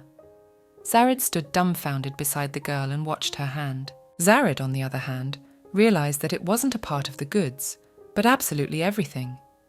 His thought was confirmed by Raina, who was standing behind him. Vanya had already made arrangements with the city, she asked the woman, to put the purchase on the royal family's account and deliver everything to the palace. And the dressmaker was very grateful to her for such a broad gesture. City said she would ship the entire order, including surgical garments, in 3 weeks. That was fine with everyone. Raina and company left the shop, and City and her dog Gui saw them off, waving goodbye. They were just passing that very dark alley, and Raina noticed that the boy was no longer there, and she hoped he had enough money for food and medicine. The girl was so much in her thoughts that she didn't immediately hear her friends addressing her, so she had to ask them what they wanted. It turned out that Zared had said that foreign traders were due to arrive at the castle soon, so it was time for them to return. Vanya also thought that such an event should not be missed, as they were supposed to bring many different interesting things from all over the world. Raina smiled and remembered one of the sayings about the best medicine being food, and so they came to a real marketplace. It was full of goods and people. Raina had never seen anything like it in her life. Raina pointed her finger in the direction and asked if Prince Damien was arguing with someone. One of the merchants refused to sell him the goods he needed, saying that he never sold his goods to ordinary peasants. This man believed that if someone couldn't pay for his products, it wasn't his problem, but someone who didn't have the money to buy them. The prince didn't like the merchant's answer, so he unfolded one of his scrolls and looked at the man contemptuously. Vanya's eyes even glistened in anticipation as she realized that this was going to be something very interesting. At that moment, one of the guards stood in front of the prince, covering him with himself and asking the merchant if he realized who he was talking to, because Prince Damien was standing in front of him, so such treatment was highly inappropriate. The merchant began to justify himself, saying he was not disrespecting the prince personally. The man kept insisting that he couldn't put up with the insolence of people asking him to buy some goods. A peasant man asked a merchant to sell him medicine for his wife's stomach aches for 2 silver pieces, as it was the only money he could offer based on his wages. The prince watched the whole thing, but the man asked the peasants to leave, as 2 pieces of silver would not be enough even for a small bottle. The merchant appealed to the prince, saying that the peasants would not be able to afford more than 1 type of medicine, for even the cheapest vials in the church cost 1 gold. After listening to all of this, His Highness asks the man to give him those vials of medicine that he sells to people for inspection. The merchant was happy. He thought the prince wanted to acquire one for himself, so he gave one of the vials of the cure to Damien without hesitation. At this moment, His Highness began to scrupulously examine the vial and the medicine itself in it. After the young man finished examining the vial and the medicine, he looked at the merchant and asked him if it was true that the medicine had been made in the church. The merchant confirmed this information. Damien reasoned, "The church's medicine is undoubtedly of high quality, so its prices are high. But quite often, there are people who try to create counterfeits of these medicines and sell them at triple the price, and they don't care at all about people's health. Besides, this is the real crime. But the church has taken a number of measures that have reduced the risks of adulteration of medicines of their production, namely 1 distinctive mark." His Highness continued and said that each bottle of the medicine was made with the church coat of arms in the form of a lily of the valley. At these words, he handed the vial back to the merchant. The merchant began to tremble. He began to say that most likely he had left the church medicines in the warehouse and brought these to the market by mistake, which were made by local herbalists, but he vouched for their quality with his head. Damien didn't need the man's excuses, so he asked to see a vial of medicine for stomach pains. The merchant gave him the vial he needed. The prince gave the merchant 1 silver coin and ordered him to give the medicine to the man and his wife, who were standing next to him. The merchant was shaking all over, trying to prove to the young ruler that this medicine he was selling was worth much more than a single silver coin. But Damien didn't like it. He wasn't going to argue, but looked at the man coldly and angrily, saying that he was reducing the price of this medicine to 1 silver coin by royal decree. The prince began to read out information from his scroll. It said that the Herbalists Association believed that a fair price for this kind of medicine was 1 silver at a fair profit. His Highness then looked at the merchant and asked if he had decided to challenge his decree that made medicine available to all the people of this kingdom. Of course, no one wanted to mess with the royal family and challenge their decisions, so the merchant gave the vial of medicine to the peasants. The woman who needed help bowed low to the prince and thanked him from the bottom of her heart for his decision and help. Vanya and Raina were watching this situation. The princess understood and claimed that her brother was very cool, but Raina was interested in the fact that the royal family could set the maximum price for medicines. At that moment, Zared approached the girls and said that the prince was monitoring the prices of all goods to make sure they were affordable for everyone in the kingdom. In general, Damien wanted to eliminate fraudulent overpricing schemes as much as possible. Raina was surprised and realized that such edicts and actions would be useful in her present world as well. Meanwhile, Vanya was already waving and calling out to her older brother. His Highness turned around at this cry. The prince turned to the merry company. His older brother stroked his little sister on the head, while Raina and Zared watched. After that, the young man paid attention to the main character and asked if she had found a good tailor in the capital. The girl confirmed it. Raina noticed that the prince was in a good mood, even though he was a bit busy at the moment and wouldn't give in to Vanya's entreaties to show him around. Zared said that the prince shouldn't worry, as they can just follow him around and thus look around, as Raina, will be very interested to look around, as it is the first time she sees a fair and foreign merchants. Damien said that he wants to check out the merchants from the west. Damien admitted that he was curious to see the chili pepper they had brought to the fair. Vanya wondered what it tasted like and whether she could eat 3 of them at a time. So they walked up to the tent. There were bags full of chili peppers, and they were all fresh and just right. Raina liked them a lot, and Zared thought she'd seen them before. The girl said that a foreign friend had brought them to her teacher once. And that she felt more and more uncomfortable each time she had to tell a lie. The merchant remarked that his new customers had a keen eye, and that his peppers were hot and gave a new flavour to any dish.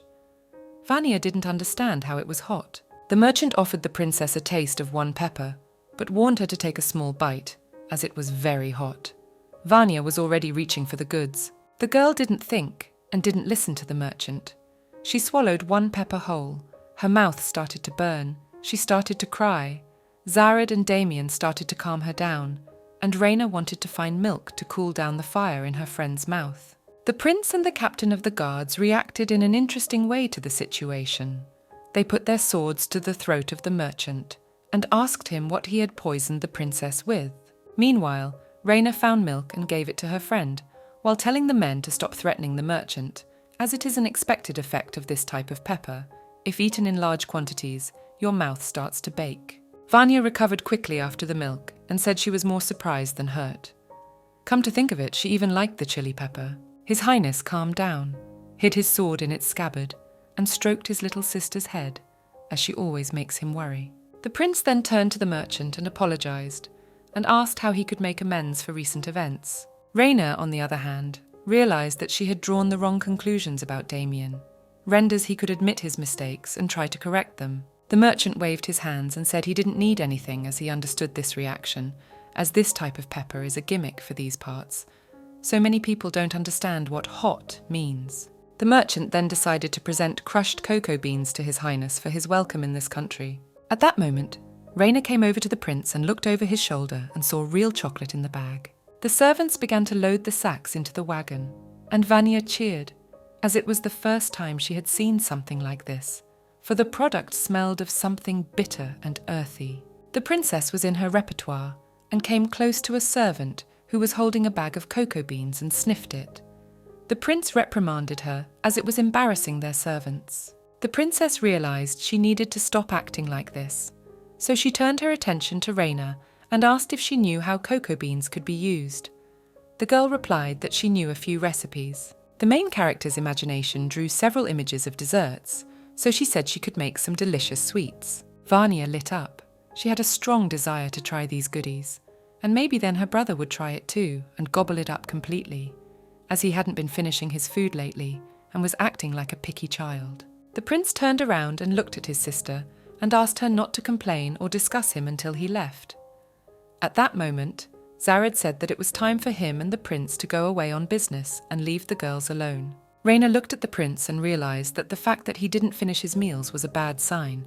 It was a bad sign that he didn't finish his meals. So Raina turned to her friend and asked if her brother often complained of stomach pains and not finishing his food. The blonde admitted that her brother never complained, but wrinkled his nose and pushed his plates of food away from him. Raina kept thinking. She realized he wasn't an alcoholic, so she asked about whether the prince had vomiting, nausea, or fever.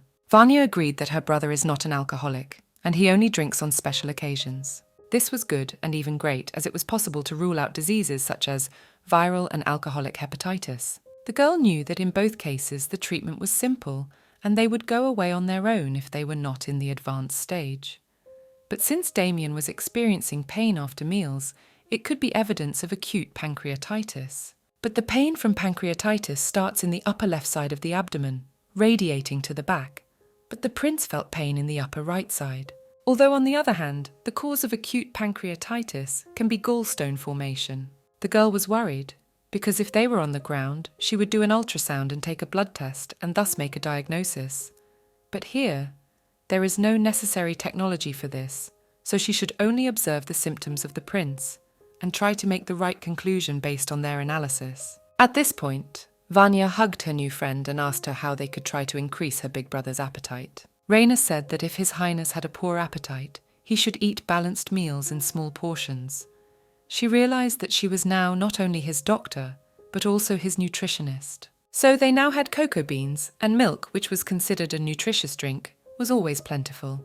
Rayna and Vanya returned to the palace. The weather was gloomy and cold, so Rayna offered her friend a cup of hot chocolate. Earlier, when the girl was on Earth, she loved to cook and do baking, but she did it out of necessity.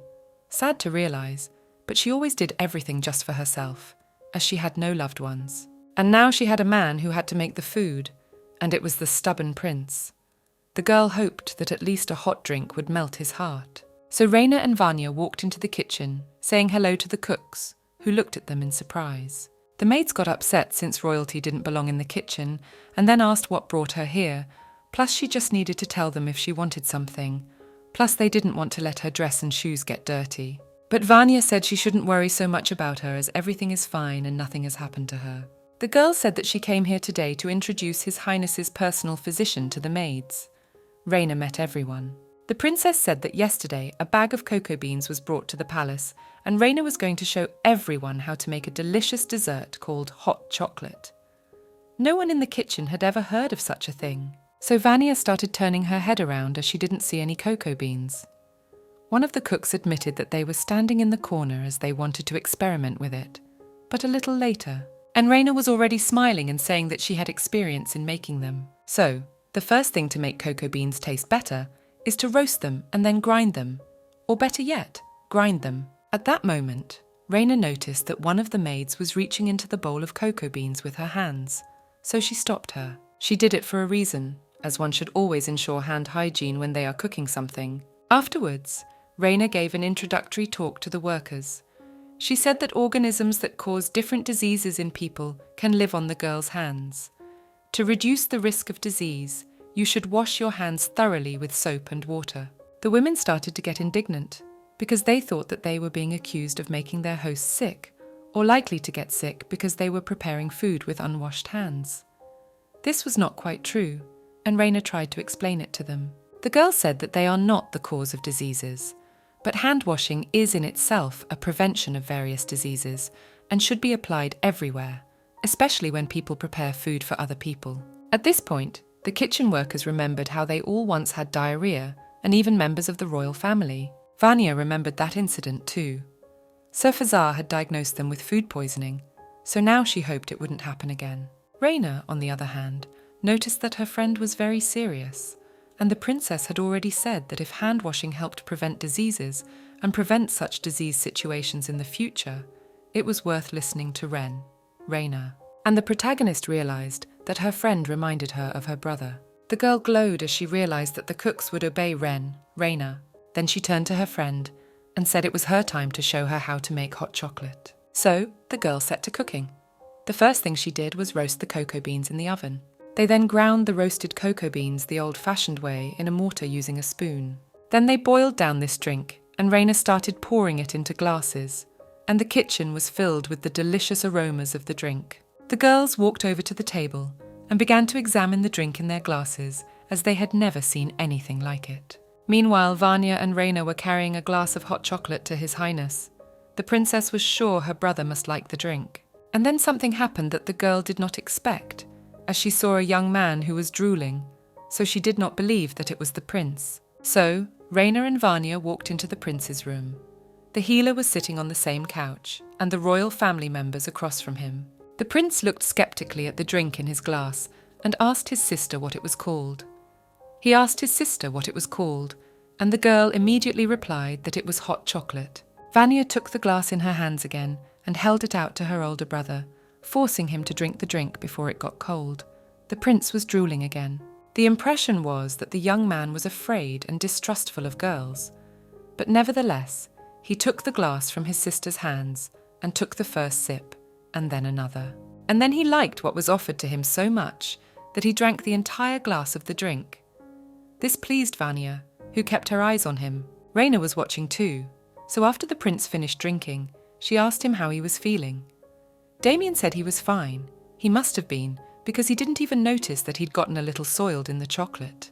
The princess found it amusing, so she smiled and chuckled slightly, asking Damien to be a little more honest with herself and them. So she took out her white silk handkerchief and carefully started wiping the chocolate from her brother's face, and the man asked who made this hot chocolate, The answer was Raina, the author of this drink. His Highness looked at Raina and asked if she could continue to make hot chocolate, as he liked the drink very much, and asked if she knew any other recipes for making chocolate. This angered the girl a little, since she was his personal physician and not his cook, but then she thought it opened up new possibilities for her. So the girl said that she could make a special menu for him, but only on the condition that he would allow himself to be examined one more time. The young man thought for a moment, looking at Raina. Then he stood up abruptly and took off his shirt, revealing his perfect torso. In this way, he showed his consent to be examined. Raina looked at his straight, broad back and realized that even though he was an impatient man, she thought he had a strip fetish. He then lay down on the sofa in a very provocative pose and said that the girl could do whatever she wanted with him. Vanya was pleased as an elephant with her brother's behavior and even clapped her hands. But to Raina, the whole situation in the room seemed as wrong as possible. Nevertheless, the girl proceeded to examine him. She put her hands on the young man's abdomen and pressed, asking him to exhale. Continuing to press the points on the prince's body, she asked him now to take a breath. This procedure helped her virtually rule out Murphy's syndrome, but it didn't clear up the big picture, so other exams were needed. The girl continued. She realized that as long as the prince's symptoms did not indicate the development of pain on the right side under the rib, jaundice or fever, that would mean developing cholangitis. The prince began to sit up on the sofa, and the girl concluded that his condition was not as critic as she had imagined it to be. But she knew she needed to monitor the man's developing symptoms to prevent the situation from worsening. Vanya looked at the doctor. It was important for her to know if Raina realized what was wrong with her brother. The protagonist herself had some guesses, but that would require some more observation of the prince, and then another checkup soon. The prince, however, had already put on his shirt and buttoned it, and then abruptly said that he refused any kind of surgery. His Highness regarded the state of his health as uncreative, so he was against any radical interventions. He was sure that everything would be fine as it was. Raina partly agreed, but she was certain that the prince's condition should be monitored, and the man should eat properly and get enough rest, so that other measures, more serious ones, would not have to be taken. The protagonist wanted to believe that a strict diet would help improve and even cure the young man, so she decided to leave surgical intervention for the last resort. After the examination, they sat across from each other again, and Wanya was telling her brother that Raina, had explained to the kitchen staff how important it was to wash their hands, and then clarified with the main character what she called the organisms that cause different diseases. Raina repeated that these organisms are called microbes or bacteria. The prince remembered that before going to the capital to look for a tailor, Raina, had told him about these very germs, but he was still not very familiar with the topic. The protagonist realized that since the prince himself is not familiar with the subject, the rest of the kingdom's inhabitants are not. But if they followed sanitation, many diseases could be avoided. The girl looked at her hands and realized that she was most likely exceeding her authority as the prince's attending physician. His Highness did not shout or argue with her, but only sighed. He realized that the process of spreading new knowledge among people was a difficult process, especially when there was no consent of the church. But Raina naively assumed that people would want to learn new things on their own, so she wanted to suggest finding a way to spread the information to the masses. Damien said he would talk to his father, as he could not act without his approval. Then he said that Raina and Vanya could go, as he still had things to do. Raina stood up, bowed and thanked the prince, saying she would look forward to hearing the news.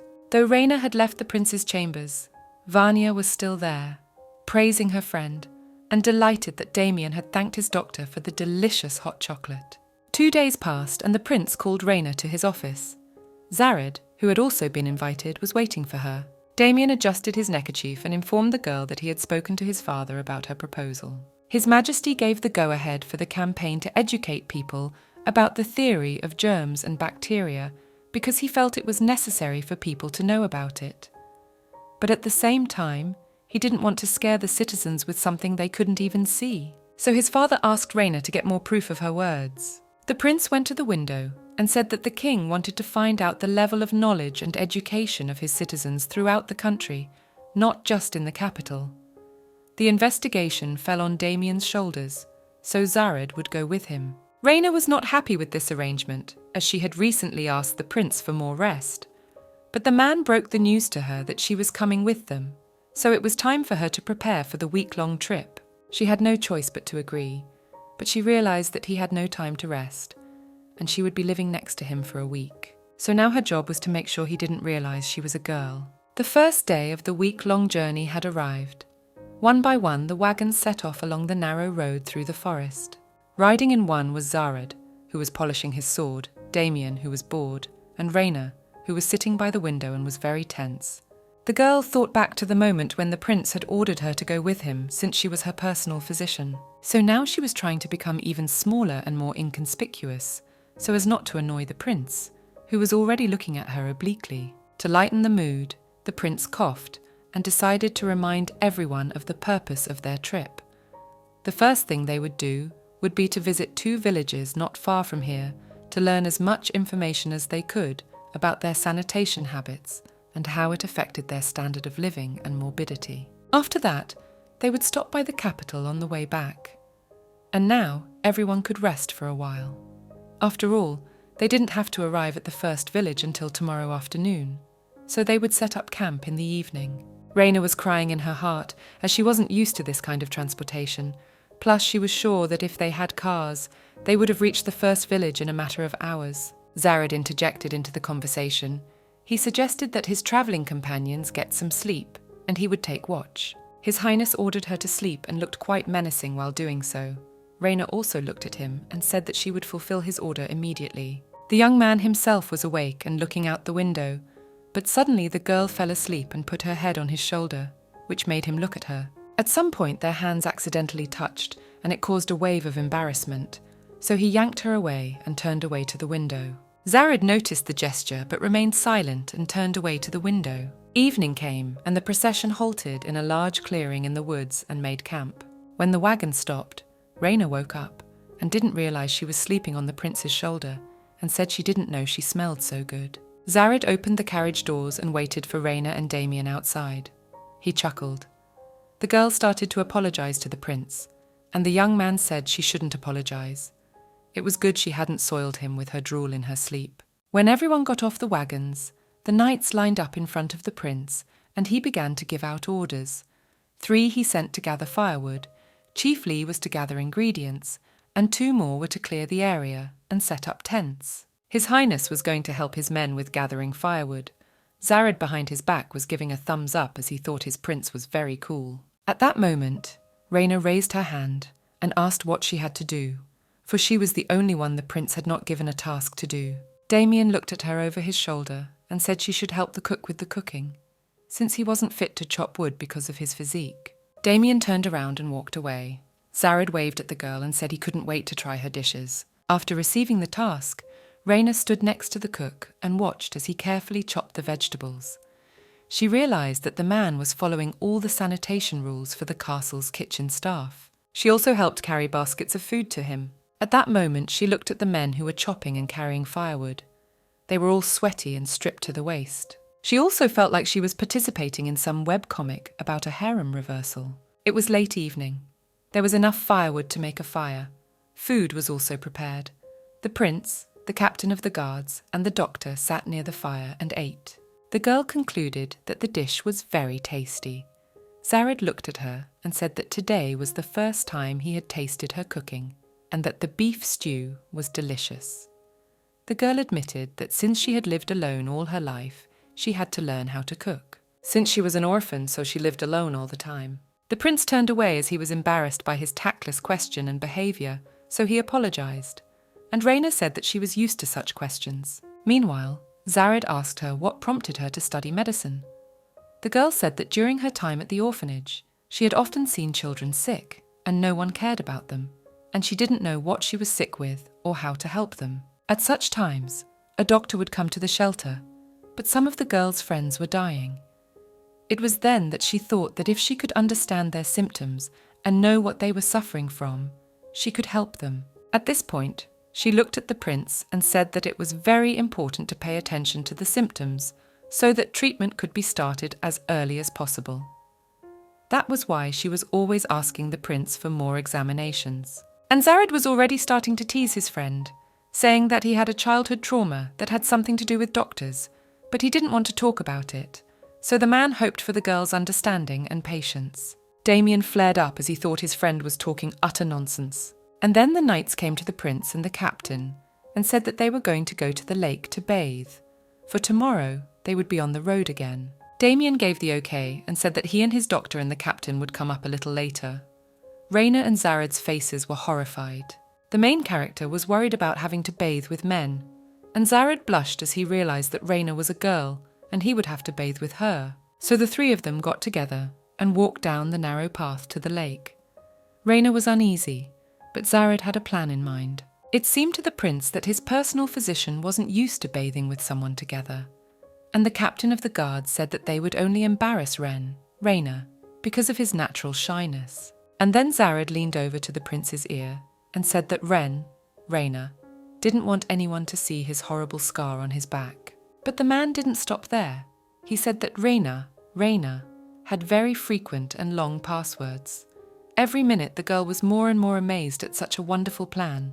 The captain of the guards turned out to be an excellent actor, as he even managed to let a tear escape. The captain of the guards was a great actor, for he was even able to let out a tear.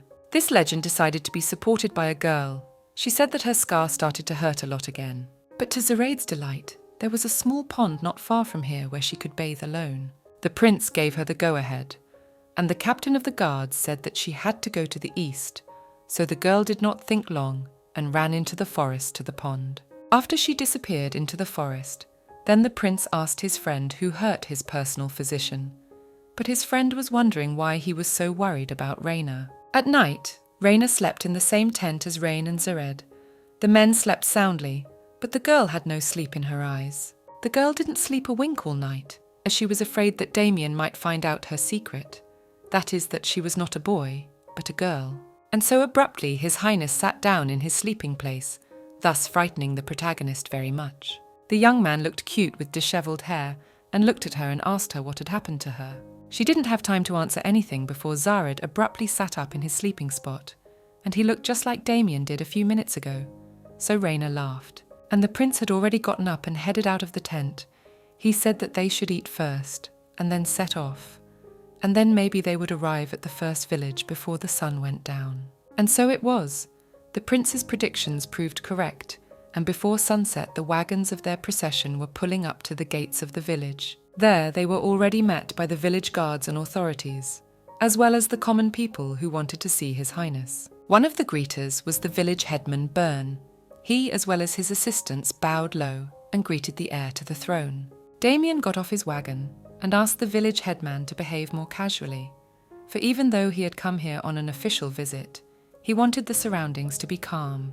Byrne took this wish into consideration and decided to show the auditors the way to their apartments. Therefore, His Highness, Zared and Raina followed the village headman in complete silence through the street of the village. The girl concluded that if you compare the capital and the village, the latter looks much cheaper and not as pompous as the former. And so they came to the headman's house. The man apologized for his lodging being small and humble, but Prince Damien was grateful for the roof over his head. When everyone entered the house and took their seats on the couch, His Highness began to introduce the important members of this project to the village headman. The first one he named was Zared. After that, he pointed with a hand gesture at Raina, calling her his personal physician. When Byrne heard that Raina was a doctor, he was glad, for they needed a healer right now. There was one in the village, but his knowledge and skills were not enough for this case. A man reported that some of the residents suffer from fever and abdominal pains that cause confusion to the local doctor, and old people scare the population by saying that the cause of the ailment is witchcraft. The prince was sure that the cause of the disease could not be witchcraft, though the theory about it was much more understandable and frightening to people. Raina didn't care about conspiracy theories, as her patients always came first, so she asked the headman if she could see them right now. Such enthusiasm took Byrne a little aback, so he started by asking her to rest after the road, since they had travelled a long way. But the prince was also concerned about whether any of the injured were in critical condition.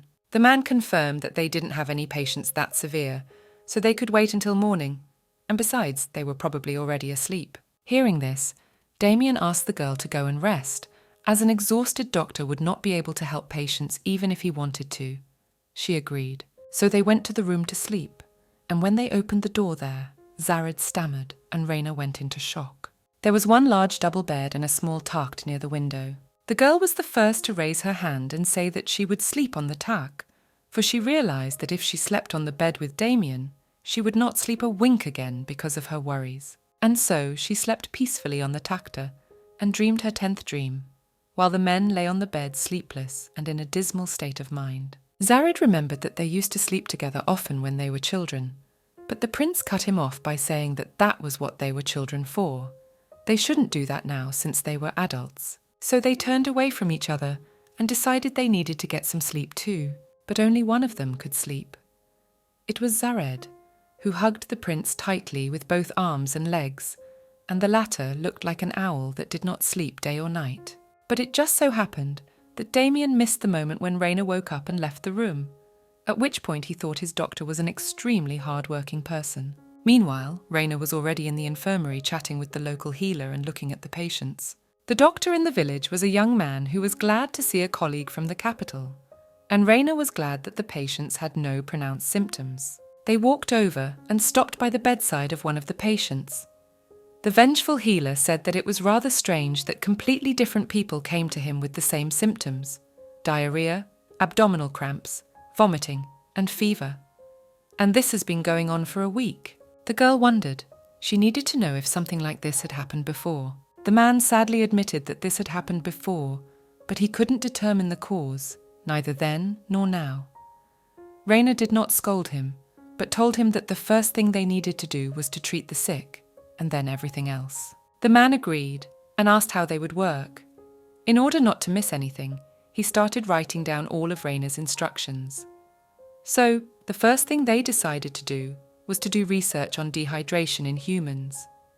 This involved testing the dryness of their tongues and the elasticity of their skin. The doctor said he made sure everyone had enough water and asked what else could be done in that situation. Raina praised him and then said that yes, there was one interesting way. It was necessary to take a bowl, pour 1 liter of water into it, add 6 spoons of sugar and half a teaspoon of salt. All this was to be mixed well until it was completely dissolved. At the same time, the water must be boiled. The man enthusiastically wrote everything down and said that he understood everything well.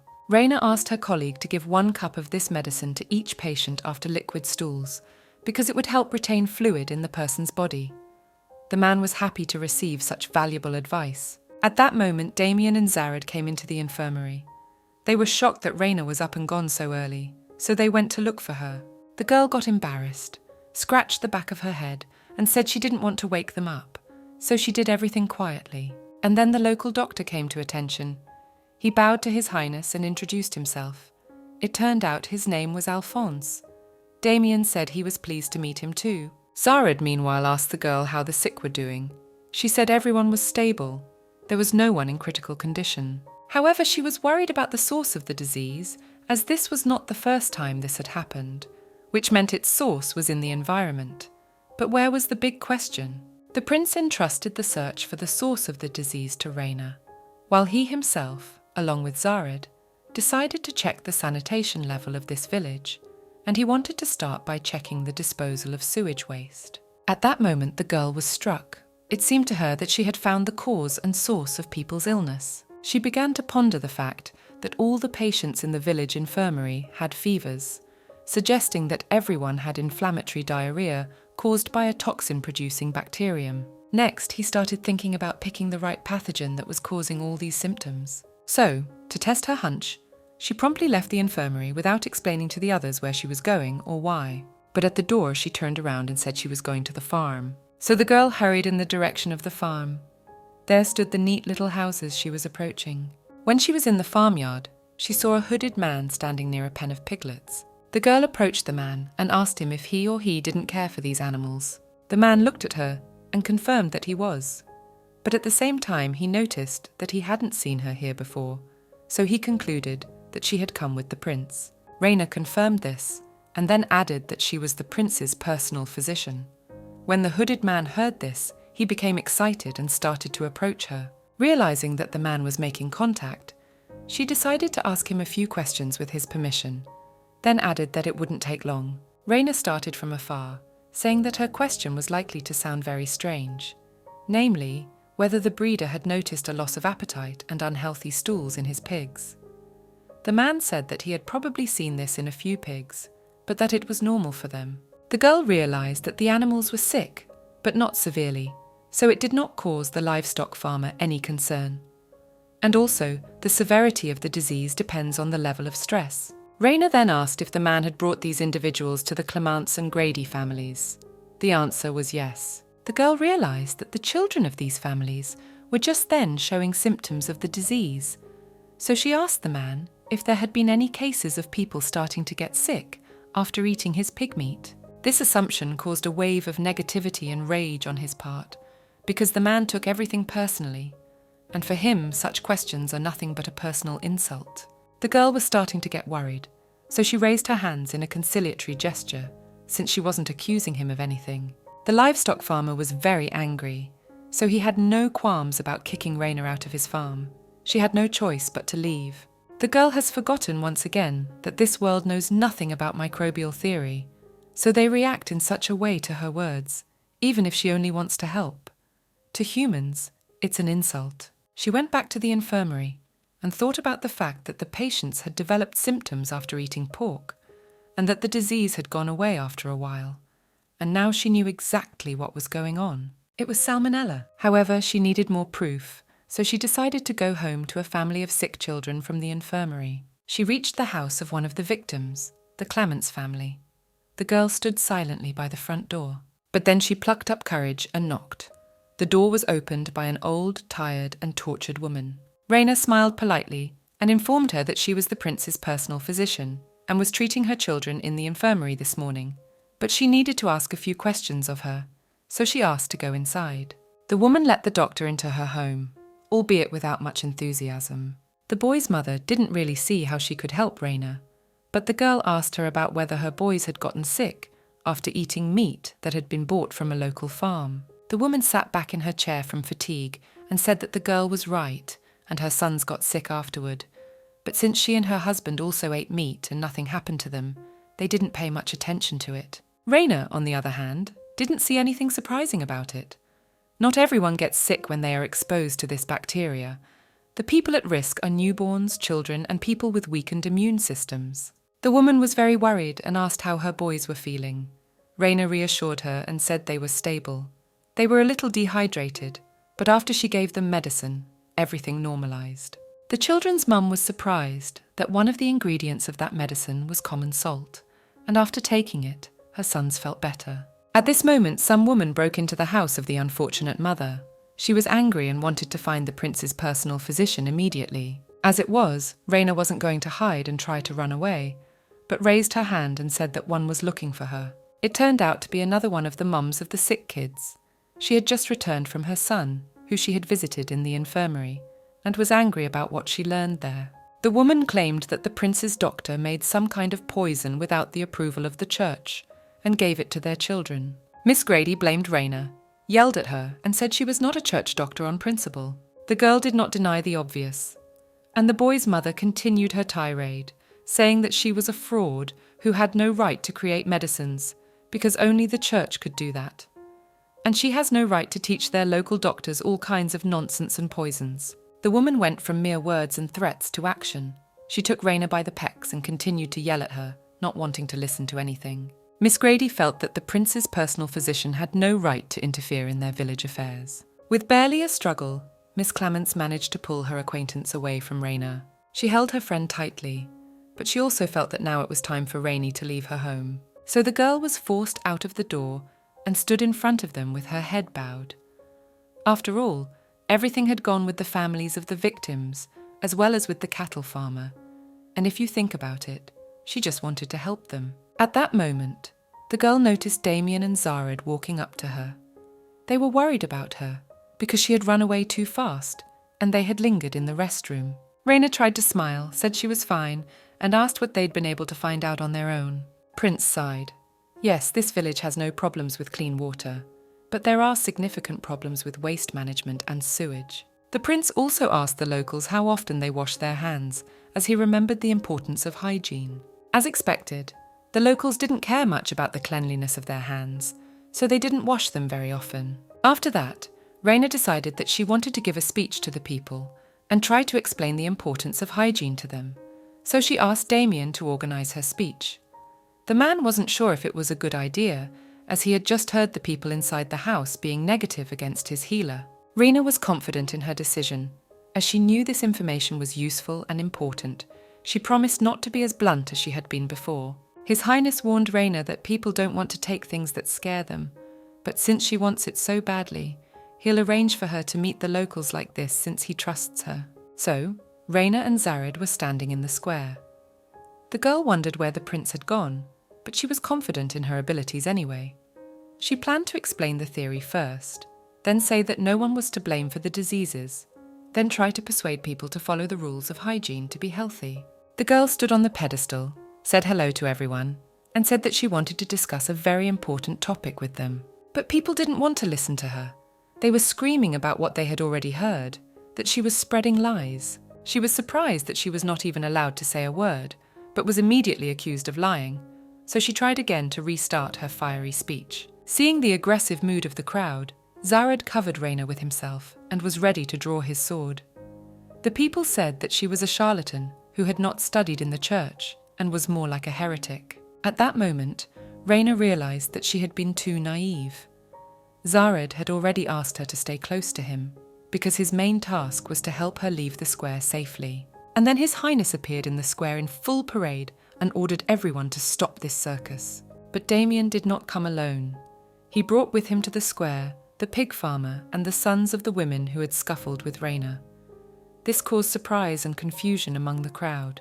Zared ordered the men to part and form a corridor for the prince to pass through. The residents concluded that the young man was upset. The prince, however, asked one question: what was going on here, and why there was so much unrest?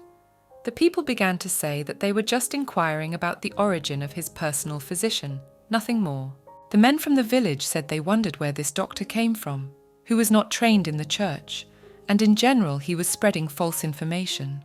The prince, however, calmly replied, what would people do if his personal physician told the truth?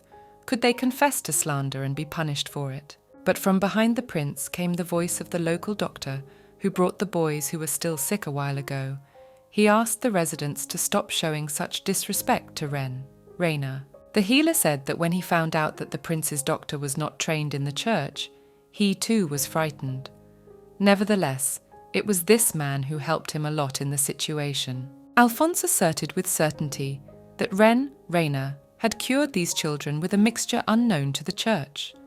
And it was not poison, for the children were quite healthy and well-looking, like those who lay only in the morning in the infirmary and did not get up. At this point, both mothers ran up to their sons and began hugging them. Miss Clamence said she had heard that Sam had had to drink a strange drink, and Miss Grady was almost crying because she thought Dominic had been poisoned. Miss Grady, on the other hand, was reprimanded by her son for her behaviour.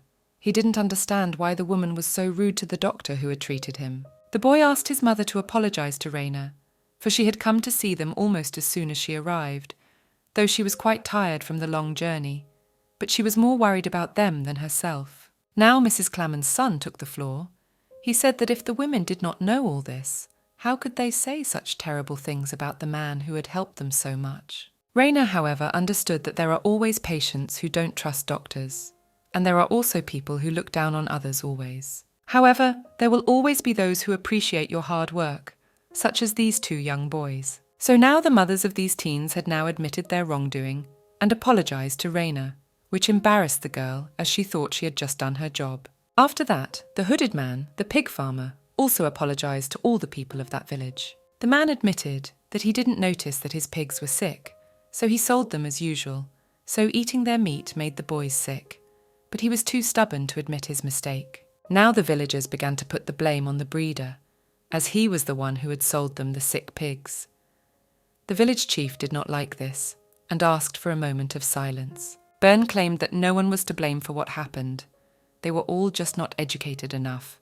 So Raina, gathered them all here to share the necessary information. Byrne believed that it was very rare for the doctors of the church to share their knowledge with the common people without charge, but now they had the opportunity to learn something new, both in general and medicinal terms. The man apologized for the villagers' behavior and asked Raina to start her lecture from the beginning. She did it with pleasure, but she was so engrossed that she didn't even notice that the sun had begun to sink below the horizon.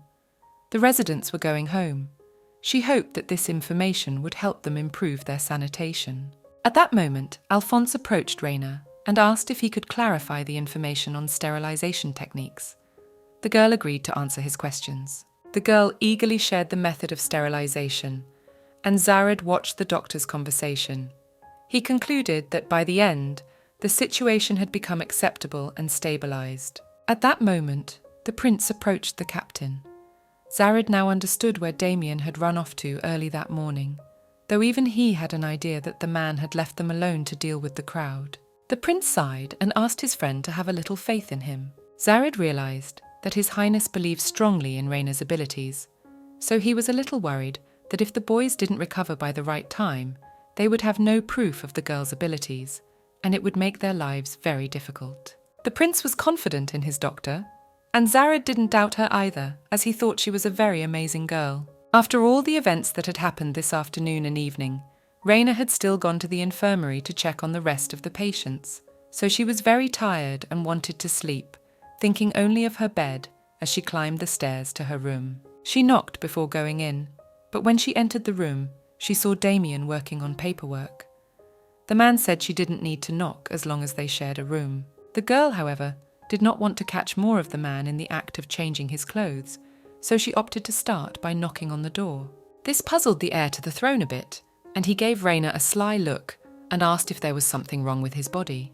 The girl's reaction made him laugh, and she realized that the prince laughs so rarely, but it suits him very well, so he needs to do it more often. After that, the girl decided to thank Damien for his help, because if he hadn't brought the boys, the pig farmer and the healer, things would have ended badly. The prince began to study the documents again, but then added that he had made his own decision to help his brave doctor. Then she asked why the man was afraid of surgery. He sighed and said his reason would seem very silly to her. But Raina didn't think anything was silly, since it affected the man so much. It happened that before meeting Zared, the prince had often seen soldiers returning wounded from war. Every one of them was covered in blood and emaciated.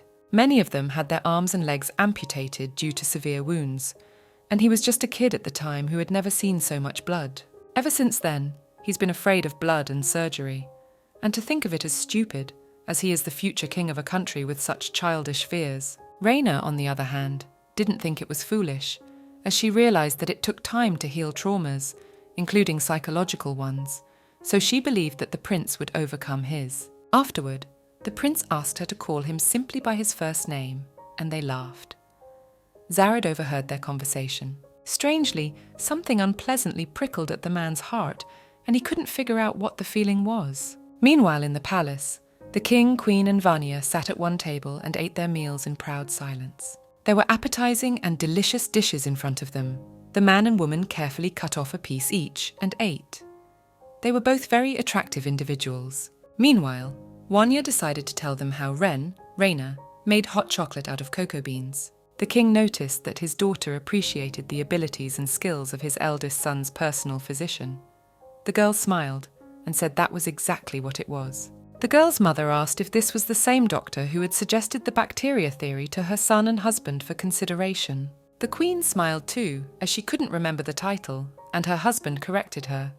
She thought that this theory turned out to be quite interesting and fascinating. Vanya's mother continued, noting that she had already told the king that telling unprepared people about bacteria they couldn't even see would only frighten them, and it would be very difficult to get a positive result. So the parents asked their son to make a detailed report on the results of the investigation. Vanya took another bite of meat and said that she was a little surprised that her parents had accepted her brother's new ideas quite easily. She thought it was normal that she had a lot of faith in her brother and in her brother, but she wondered if her parents didn't doubt him. At this point, Vanya's mother wiped her mouth with a napkin, and her father held his spoon up and called himself an excellent ruler who never makes a mistake. Afterward, He winked at his wife and continued slicing meat on his plate, saying that new knowledge and information must be respected for the future development of the state. But then the king's mood changed abruptly, and he rubbed his forehead, saying that here was the church spoiling all endeavours. The wife reminded her husband that he was talking about the church too much this week, and she didn't like it. But the man was annoyed by people and organisations that were willing to go head-to-head on their way to power. The man was upset that the ministers and workers of the church had a strong influence on the citizens of the country, and this influence had negative consequences for the state. This could be compared to the effects of a poison for which there was no antidote. This was especially evident when the church organised a trial of a woman they called a witch. Vanya had never heard the story of the witch, so she asked her father to tell her about it. The king had already forgotten that this story happened before Vanya was born. It happened 50 years ago. Back then, there was a witch who lived in their country who was truly an outstanding person. She was the only one who could compete with the church in influence and power. The queen did not really want to raise and discuss this topic, as she thought that it was not the place and time for this, and their girl should eat in peace. But the man had a different opinion and said that his daughter should understand how things were in their country. The man raised his glass and said that there had always been a balance between the royal family and the church. But ever since the witch had disappeared, their family had been on the losing end, but the church had strengthened its position. The princess looked at her father and didn't quite understand what he wanted to say with this story, though she already had some thoughts on the matter. The king, however, twirled his glass in his hand and interrogated his daughter about the name of the prince's personal physician. The girl confirmed this information, and the man sipped his wine and said that this man would be very useful for their important business. Meanwhile, a delegation of the royal family, led by the prince, was on their way to check on the next village. The men sat in silence, and Raina kept yawning as she wanted to sleep badly. And then I couldn't help myself and sneezed really hard. Her friends looked at her at the same time, wished her health, and Zared handed her a handkerchief. The girl gratefully accepted the object and began wiping her nose, remembering the belief that if you sneeze, someone is definitely talking about you. Damien smiled and suggested that perhaps it was the past villagers longing for her hot chocolate. Zared found it amusing too, and was glad that Raina had taken enough of it, or he would have had to flee from all the villagers. The girl was glad that the other villagers were more loyal and relaxed about the new knowledge. His Highness looked Raina straight in the eye and thanked her for all her hard work educating the people of the country. For some reason, these words of the prince embarrassed the girl a lot. She blushed and said that she didn't need to be praised as she was just doing her job. At that moment, the girl addressed him by name, and there was a silent pause in the carriage, during which she wanted to shoot herself. But then she remembered that he had asked her to call him by name, so she repeated the address again, but turning to the window while the man looked at her. The girl noticed that night, when the prince allowed to address him by his name, his attitude towards her became many times better. He even began to smile more often, and it drove her into a blush and took her by surprise. To get rid of the awkwardness of the carriage, Zared coughed and remarked that it wouldn't be long before they arrived at the palace and had a chance to sleep in their own beds. Damien was glad of that too, as he didn't want to sleep in the same bed with Zared anymore, though he found it very memorable. The captain of the guards, on the other hand, offered his friend any time to refresh those memories. They arrived at the palace and walked down the corridor to the king. Damien carried his report of the trip and the work he had done and its results. But before they did, they all went into the prince's chambers together. Raina and Zared fell into chairs. The man sighed heavily and leaned back in his chair.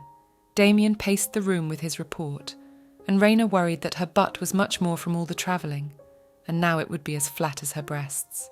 At that moment, Zared and Raina looked at the prince, who was already standing near his desk. The captain asked him if he could start by resting after the road, but the prince was stubborn, for he realised that the first thing he should do was to go to his father and report the progress of their trip, for the king had already heard something, and he was sure that he did not want to wait 1 minute longer. At that moment, the doors to the prince's chambers opened with a bang, surprising everyone in the room. Vanya ran into the room with her ginger cat sitting on her shoulder. The girl wanted to hug Raina as she missed her so much. The girl walked past her brother, much to his dismay, and threw herself around Raina's neck and began to hug her tightly. At that very moment, the offended prince raised his voice and said that his little sister had forgotten to do something important. The girl stopped hugging Raina and said that somewhere in the room, an annoying sound was constantly being heard in the background, if the girl knew what it was or where it was coming from. And then she turned toward her big brother, smiled slyly, and said that this very sound was her little brother. And then the girl ran up to him and kissed him on the cheek, saying that she missed him a lot too. Damien recognized that the kiss had been filled with his sister's sincere feelings, and then he asked if his parents were done with the trial or were still there. Wania informed him that they had just finished the court date. Then she turned serious and said she had an errand from the king and queen. She was to escort Raina, Zared and Damien to the throne room. Raina was surprised, as she didn't expect to be invited to such an event as well. The girl didn't expect to have the opportunity to see the king and queen in person, so she had one question. Why? Vanier confirmed this and looked at the girl very seriously and said that her father had some questions for her. At that moment, Raina realized that something was going on, as her friend looked very worried, and this was transmitted to Raina herself. So the king and queen sat in their seats in the throne room. The servants also took their positions, and one of them spoke loudly that Prince Damien, Princess Vania, Sir Zared, and Mr. Wren, Raina, had arrived and were ready to enter. Servants opened both parts of the massive doors before the entrance. The first to go was, of course, the prince. Following the prince who carried the report were Zared and Vania, who looked especially charming at this moment. Raina had also dressed up for the occasion, and Sir Fazar and his assistant were already in the waiting room as well. The king and queen were waiting for them and smiling. They were also very beautiful, similar to each other and quite friendly. Raina had no idea how to behave in such a situation, so she was confused and looked foolish as Vania bowed in curtsy and the men bowed their heads in a bow. She originally wanted to curtsy as well, but she remembered in time that she was impersonating a man, so she bowed her head and bowed as well. The queen, who was wearing a gorgeous red dress, greeted her son who had just returned home. Damien agreed that he was happy to see his parents too. His father said he was a little bored because he hadn't seen his son's face for a long time, but the prince didn't realize it because it was enough for him to look in the mirror because they looked very much alike. Raina's mouth dropped open at the sight of the king and queen, as both the man and woman were very beautiful people. Now she understood why Damien and Vania looked so good. But the parental tenderness ended, and the king hinted to his son that he had not yet presented his personal physician to him. The heir to the throne apologized for his oversight, so the prince turned to Raina, pointed to her with his hand, and said that the girl was an excellent, qualified and educated doctor and perfect for him. The girl tried to copy the bows that Zared and Damien were making and said that she was honoured to meet the king and queen. The queen smiled. She said she was happy to finally see Raina, with her own eyes. The king, on the other hand, noted that his daughter was delighted with Raina's personality, cooking and medical abilities, and even Zared praised her. The girl was pleased to hear that all the members of the royal family treated her very well and appreciated her efforts. When the formalities were completely settled, the king decided to get straight to the point and asked his son to tell him the details of his investigation. The young man handed his report to his father through a servant, saying that he would like him to read it, since he had put everything important on paper. The servant handed the prince's report directly into the queen's hands. The woman smiled and recognized that her boy was a very hard worker. The king and queen divided the sheets between them and began to study them carefully. The king liked the fact that although people initially met the new information quite hostilely, but then changed their minds and wanted to learn something new. Damien also said that his personal physician not only found out the source of the disease in the village and helped the patients, but also explained how the sanitary situation could be improved. The queen noted that this was a very professional approach to the task at hand. The king then turned to Zared and asked him if the man wanted to add any information to the report. Zared bowed his head and said that he thought it would be rational to give Raina's teachings and advice due support, as it would improve the sewage and waste disposal system in the villages. All these actions will help reduce the incidence of diseases and improve the living conditions of the citizens. The king wondered. It seemed to him that all the honours and merits were attributed to Raina. But the girl objected, as she knew perfectly well that without the support of Zared and Damien, she could not achieve such results. so she said that she was just doing her duty as a doctor. This kind of answer pleased the prince's father. Damien's mother also had a plan, saying that since Raina, was so good at teaching other people, she should be involved in the capital for that purpose, since that was her husband's original goal. The man complimented his wife, saying that she was as cunning as ever. Vanya and Damien, as well as others in the room, couldn't hear what their parents were whispering about, and they disliked it very much, as it wasn't the first time the adults had done it. And so, when the man and woman had finished bantering, the king asked Raina, to come up to him, for he had a request for her. So the king invited Ren to give a lecture on the importance of sanitation at the university in the capital. The girl didn't know what to answer at first, since she had only done a few lectures up to this point, so it was hard for her to find the right answer. But then she realized what she had to say, and that answer was agreement. This satisfied the king, so he told her to prepare well for the performance, which would take place in a week, and his son would take care of all organizational matters. Such loyalty to the girl did not please Safazar. Though he stood silent, his whole look spoke of suppressed anger. After her audience with the king and queen, Raina decided to go see the prince. So before entering his chambers, she knocked on the door and asked if she could come in. She wasn't sure about addressing him by name when they were in public instead of in private. When she entered the prince's chambers, he was sitting at his desk working on documents. She asked why he had called her in. The man looked a little unusual. He said he was glad Raina remembered his request and was calling him by his name instead of his title. To keep from blushing, the girl said she was doing it solely to keep the prince from nagging her at every opportunity. Damien found this amusing and laughed heartily. After he calmed down, he pointed with his hand to the vacant chair across from him and asked the girl to take the seat. That was the end of the jokes and fun. His Highness was very serious, though he did not say anything yet. The man wanted to discuss something with her. Raina had no idea what could be so important that it couldn't be put off until morning and had to be discussed in a hurry at night. He decided to start from an excursion into the history of his state so that she would understand what was involved. So, the church was formed in this area centuries ago, before power was partially taken over by the royal family. Therefore, the church was the undoubted leader among the various institutions even before the state was established on this territory. After some time, a state was organized on this territory, and the royal family became in power. After some more time, problems began within the state itself.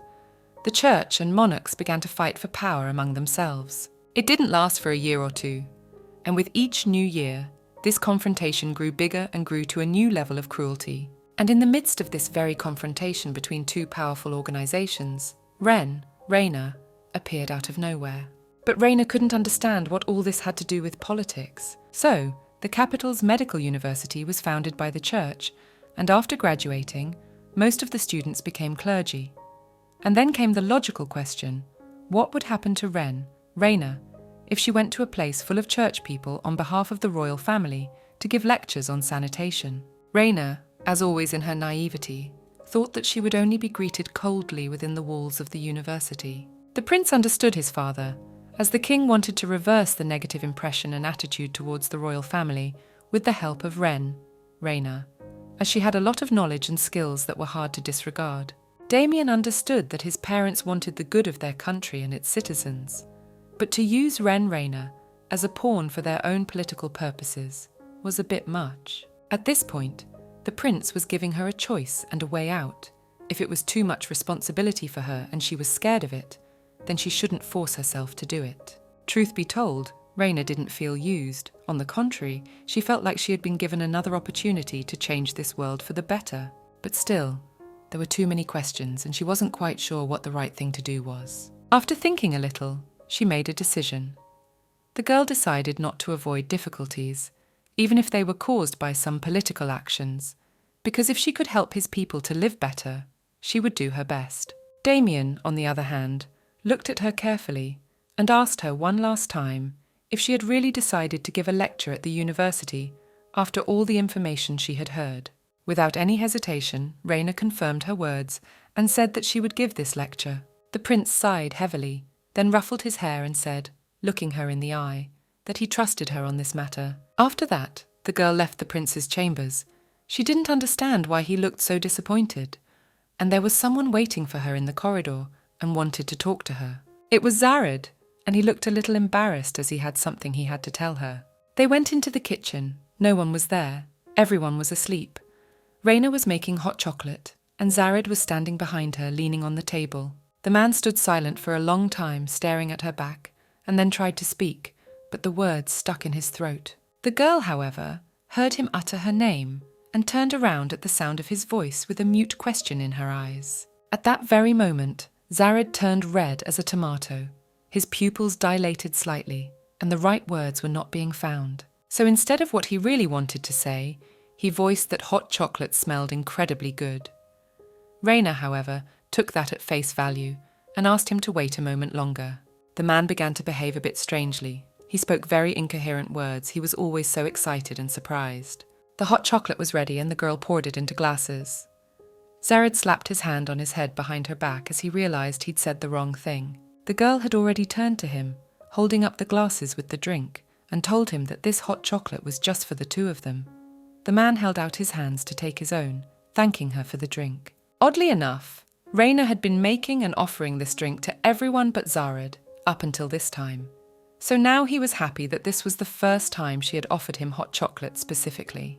This was news to the girl, as she had not noticed this transgression, and now looked surprised at her friend, who had practically drunk the entire drink. Zared looked sad for some reason.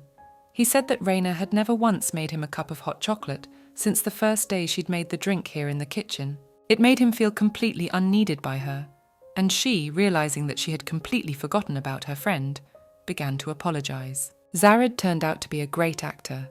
He even had tears in the corners of his eyes when he said that her behavior had hurt him very badly.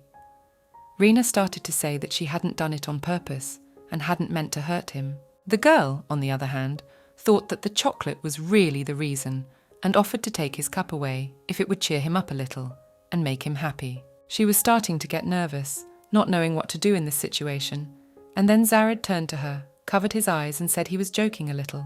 And then the man did something she hadn't expected him to do, which was to wink and smile and say he had no regrets at all. This was a revelation to Raina. She couldn't take her eyes off her friend, so her eyes rounded a little and she started to blush. And yes, it was as embarrassing and awkward as possible, so they practically finished their hot chocolate. Their glasses were practically empty, and they turned away from each other and looked in different directions as they didn't know what to say in such an awkward situation.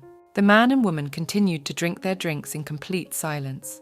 He realized that he needed to say the most important thing, but it was very difficult to do so.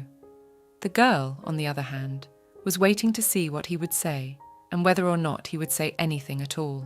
And then they decided to start talking at the same time, so they immediately fell silent, looking at each other in the eyes. And this moment was awkward too, so Zared decided to have the girl say what she wanted first, and he would say what he wanted later, and she the other way around. Zared smirked, and saying that you have to let the ladies skip ahead.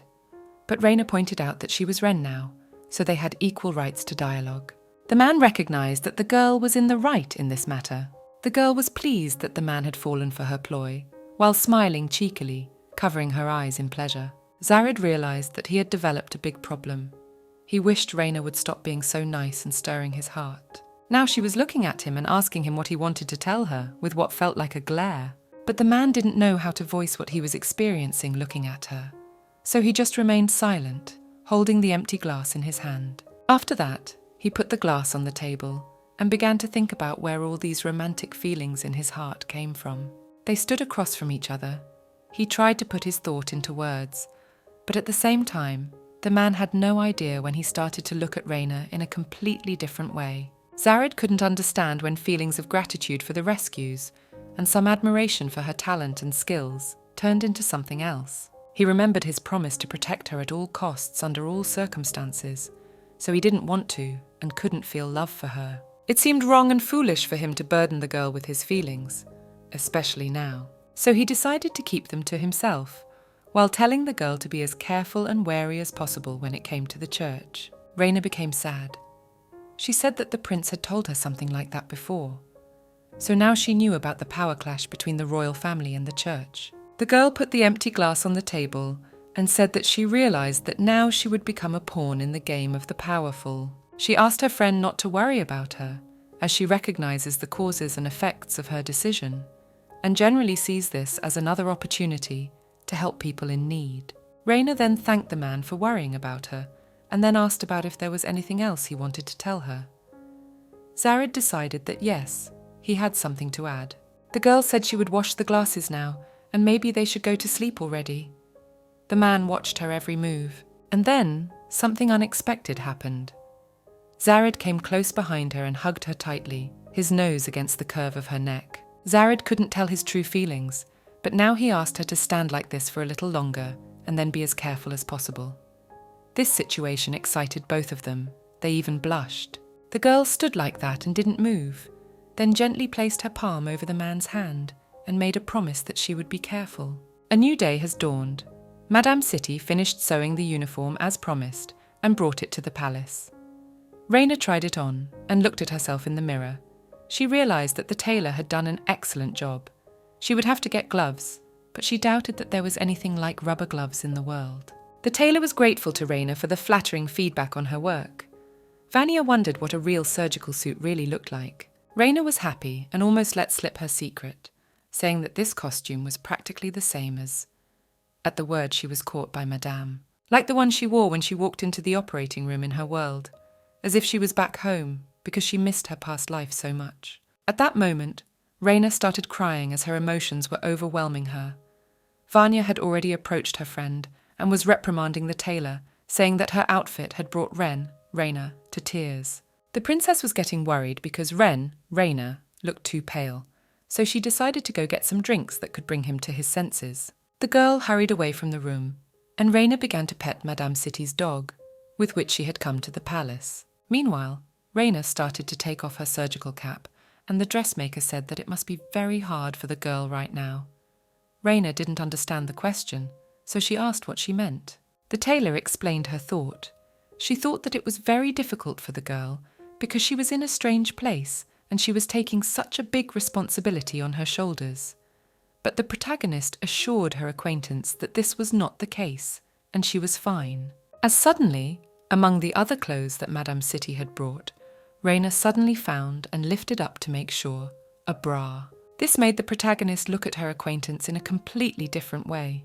She was scared that the latter might have realized she was a girl. Madame City didn't express much emotion, but she stared intently at her client and said she thought the girl could use it. Now Raina was truly frightened and asked the woman how she knew of her terrible secret. But Madame City did not allow Raina to unfold her thought, and then she reminded her that she had a lecture at the medical university in a few days, so she asked the girl to be extremely careful. After that, Raina calmed down a bit and looked at herself again in the mirror and realized that tomorrow, X day, she would face the people of the church. And then came day X, when Raina came as a lecturer at the university, whose building was incredibly beautiful. The girl came and stood at the gate, gathering her thoughts to pass on. She was very much tense. Clearly, she would not be allowed into enemy territory alone, so Prince Damien and Zared were now standing behind her. The girl gripped the strap of her shoulder bag tightly. She gathered her thoughts and confidently mentally told herself that she could do it. And then a man came out to meet their small delegation and bowed low to the prince, saying that he was glad to see him within the walls of this prestigious university, and he also hoped that their trip had been enjoyable. The man who met them was Master Giles.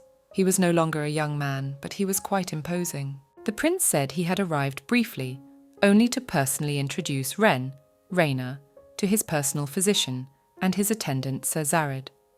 Raina, was to give a lecture at the university today. Master Giles said he had been informed of this. The man stared intently at Raina first, then smiled and welcomed her to the university, saying that he was the principal here and was glad to see her here. Raina knew she had to make a good impression on everyone at the university, so she bowed politely and said that she was honoured to have the opportunity to give a lecture at the university and to meet such an outstanding man as Mr. Giles. And so the party began. The director of the university said that he is always happy to properly receive people loyal to the royal family in the walls of the educational institution, because the humble servants of the church always listen to the requests of the royal family, although very often the latter leaves them without due attention. The prince was also not a man of the cloth, and his poker face was perfect, so he politely said that he was very grateful for his hospitality. He cursed the arrogant man, with whom he did not like to do business. After exchanging pleasantries, Master Giles asked Raina, to follow him. At that moment, Raina suddenly noticed that Damien was not following them. She asked him why he was standing still. The man replied that he had some business left in the city, so Zared would go on to the university with her. Suddenly Raina realized that this time she would have to handle all the difficulties on her own, without the help of the prince. Before leaving, His Highness walked over to his personal physician and placed a hand on his shoulder. After that, he leaned over to the girl's ear and whispered that he believed in her, and also knew that despite the difficulties, she would handle everything and do everything to a high standard. This gesture from the prince was quite controversial, as Raina became very embarrassed and blushed. Damien was smiling, Raina was happy and cheerful, Zared was frowning, but Giles was smiling slyly. Everyone was silent. The university director decided to play dirty as he addressed Zared, saying that His Highness is very close with his personal physician. At this point, the captain of the guards, although he did not answer, but looking at the enemy, he realized that he had some bad plan in his head. So Zared decided to answer the man with a smile. He said that they were not close friends to gossip behind the prince's back about his affairs, because they didn't concern them in any way. Giles, on the other hand, said that Zared was not at all suited for insolence. Damien and Raina finished their goodbyes, and the girl was already running to the waiting men, apologizing for her tardiness and delay. And Giles had already made it clear to Raina that she wasn't welcome here, with the polite remark that he wasn't old enough to wait patiently for some kid. She now realized that it would not be easy for her within the walls of the medical university, which was overseen by the church. Next, they approached the university building in complete silence. The area around it was beautiful. As suddenly the girl saw a statue of some person, a man who was reading a book, so she decided to ask to whom this impressive sculpture was dedicated. At this moment, the university director stopped and looked angrily at Raina. He was angry that she didn't recognize the high priest of Sikart in the sculpture. The girl was frightened and clung to Zared. The captain of the guards decided to take the hit and said that they didn't mean to offend the headmaster. It was just that they had nothing to do with the church, so they had carelessly made that mistake. In that case, he decided to enlighten them and take them as disciples of their god. So, Principal Giles turned out to be a fanatic and began to tell the story of how God had given mankind many different revelations and benefits, especially to Sikart, who developed medicine. The man was sure that this same Sikart had made a huge contribution to the development of medicine, so now people could protect and cure themselves from many diseases, and without his teachings, they would all suffer and die. Raina, on the other hand, didn't say anything, but just stared silently at this fanatical man. She remembered Albus saying that it wasn't Sikart but the witch who had made significant strides in curing the poor. The man reported admiringly that this particular Sikart had led a campaign 50 years ago to find and exterminate all the witches in the kingdom. With each new word Giles spoke, the girl fell into more and more shock and horror as she began to realize what a witch sweep meant. It meant killing them, and the man was pleased with himself, though he thought he had gotten a little carried away at this point. And Raina took another look at the statue of Sikart. It seemed to Giles that Raina would have to enjoy teaching students at such an honourable institution.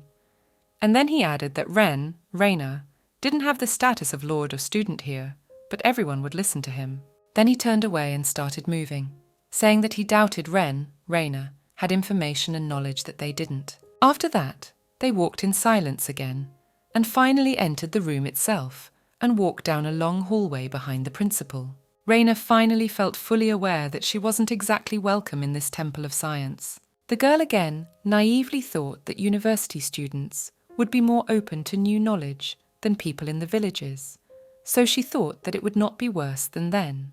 But she was badly mistaken again, for here and there came to her scraps of conversation from the students, who called her a royal dog who was going to give a lecture here, and the fellow beside her a captain of the guards. Then she was called thin-skinned, but that obviously wasn't the most offensive thing. But this situation made her realise that she was being overly optimistic. The university director led them to an empty classroom and asked them to wait there, while the others prepared the auditorium for Raina, to speak. The man said he would call them when everything was ready, but in the meantime, they were not to walk aimlessly around the building. Raina looked at the closing door, and didn't know how to describe how she felt, after meeting with the headmaster. Zared, on the other hand, said he had strained relations with the church before, but this man was the worst he had ever had to deal with. Nevertheless, the girl was not going to retreat. She was determined to go to the end and clearly and lucidly convey information to everyone, even if she would be insulted because of her attitude to the royal family. Suddenly, Zared and Rayna heard a strange sound coming from behind the door. Zared asked the girl to wait for him, and he went to check what was going on outside. The girl stayed in the empty classroom, and the man started to walk out the door, at which point she asked him to be as careful as possible. Since this was the situation and she couldn't do anything else, she decided to go over her notes for the lecture one more time. But the problem was that the girl couldn't concentrate on the task at hand, as she was very worried about her friend who had been gone for far too long. So she decided to stash her notes in her bag and go look for Zared since he wasn't coming back to her again. But there was a man who came back to Rayna in the empty classroom, but he looked pretty bad and was in no hurry to answer her question about what was going on around him. Nevertheless, he gathered his thoughts and said that they had better leave the university right now. Rayna looked at him with all her eyes and didn't understand why the man had made such a strange and categorical decision without asking her opinion. Zared was sure that this lecture was not worth Rayna risking her health and life for it. He thought it would be better for her safety if they left the university. The man didn't explain anything else, but simply grabbed her hand and ran away from the empty classroom, while the girl asked him to stop and explain her situation. Since Zared couldn't pull himself together and calm down, she decided to take control of the situation. Zero sat the man in a chair, put her hands on his shoulders, and ordered him to breathe with her so he could calm down. And then, looking him in the eye, she asked him to tell her what was going on inside the university walls that had scared him so much. Zared covered his face with his hand but then looked at his friend through his fingers. He admitted he didn't mean to and didn't want to scare her. The man realized that what was going on around him might have shocked the girl, as it was not customary to talk about witches in the palace. The girl admitted that the information she had already heard about witches had shocked her a little. The man admitted that he had overheard the students talking about witches, that is, medical women who were recognized as criminals. At these words, he covered his eyes with his hand again, and Rayna demanded that he continue the story. Zared complied.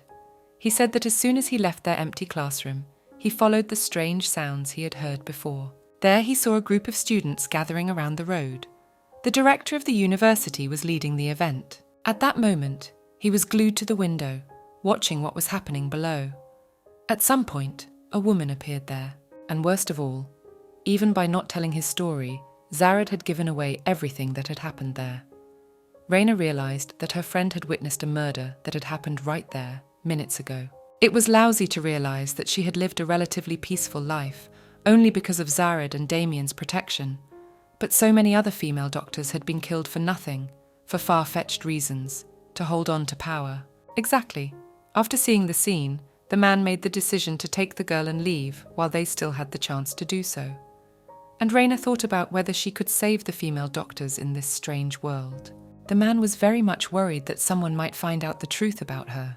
He finally realized that he couldn't give her 100% guarantee that he could protect her if the truth came out. After all, even the royal family has no power in this lousy place, so the clergy do whatever they want. Rayna sighed.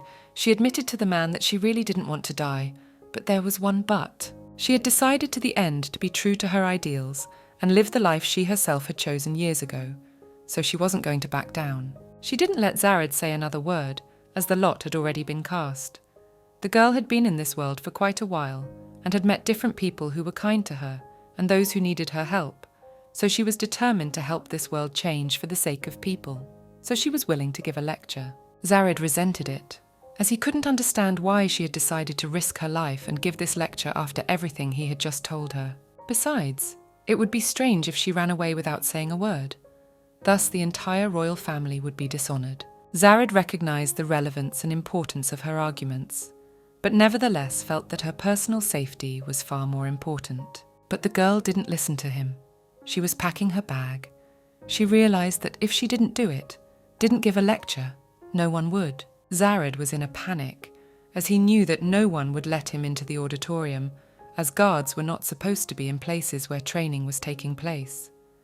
The girl understood it perfectly well, but she could handle the situation herself. At that moment, there was a knock on the classroom door to announce that the main auditorium was ready for class. The director of the university reported this personally, and he also hoped that the lecturer was well rested, while the preparatory processes for his speech were underway. Raina smiled through all 32 teeth, saying that yes, she had a wonderful vacation and time. At that, she already hated the man in front of her, as she kept thinking about how many female doctors he had killed, calling them witches. Giles, on the other hand, continued to taunt Raina.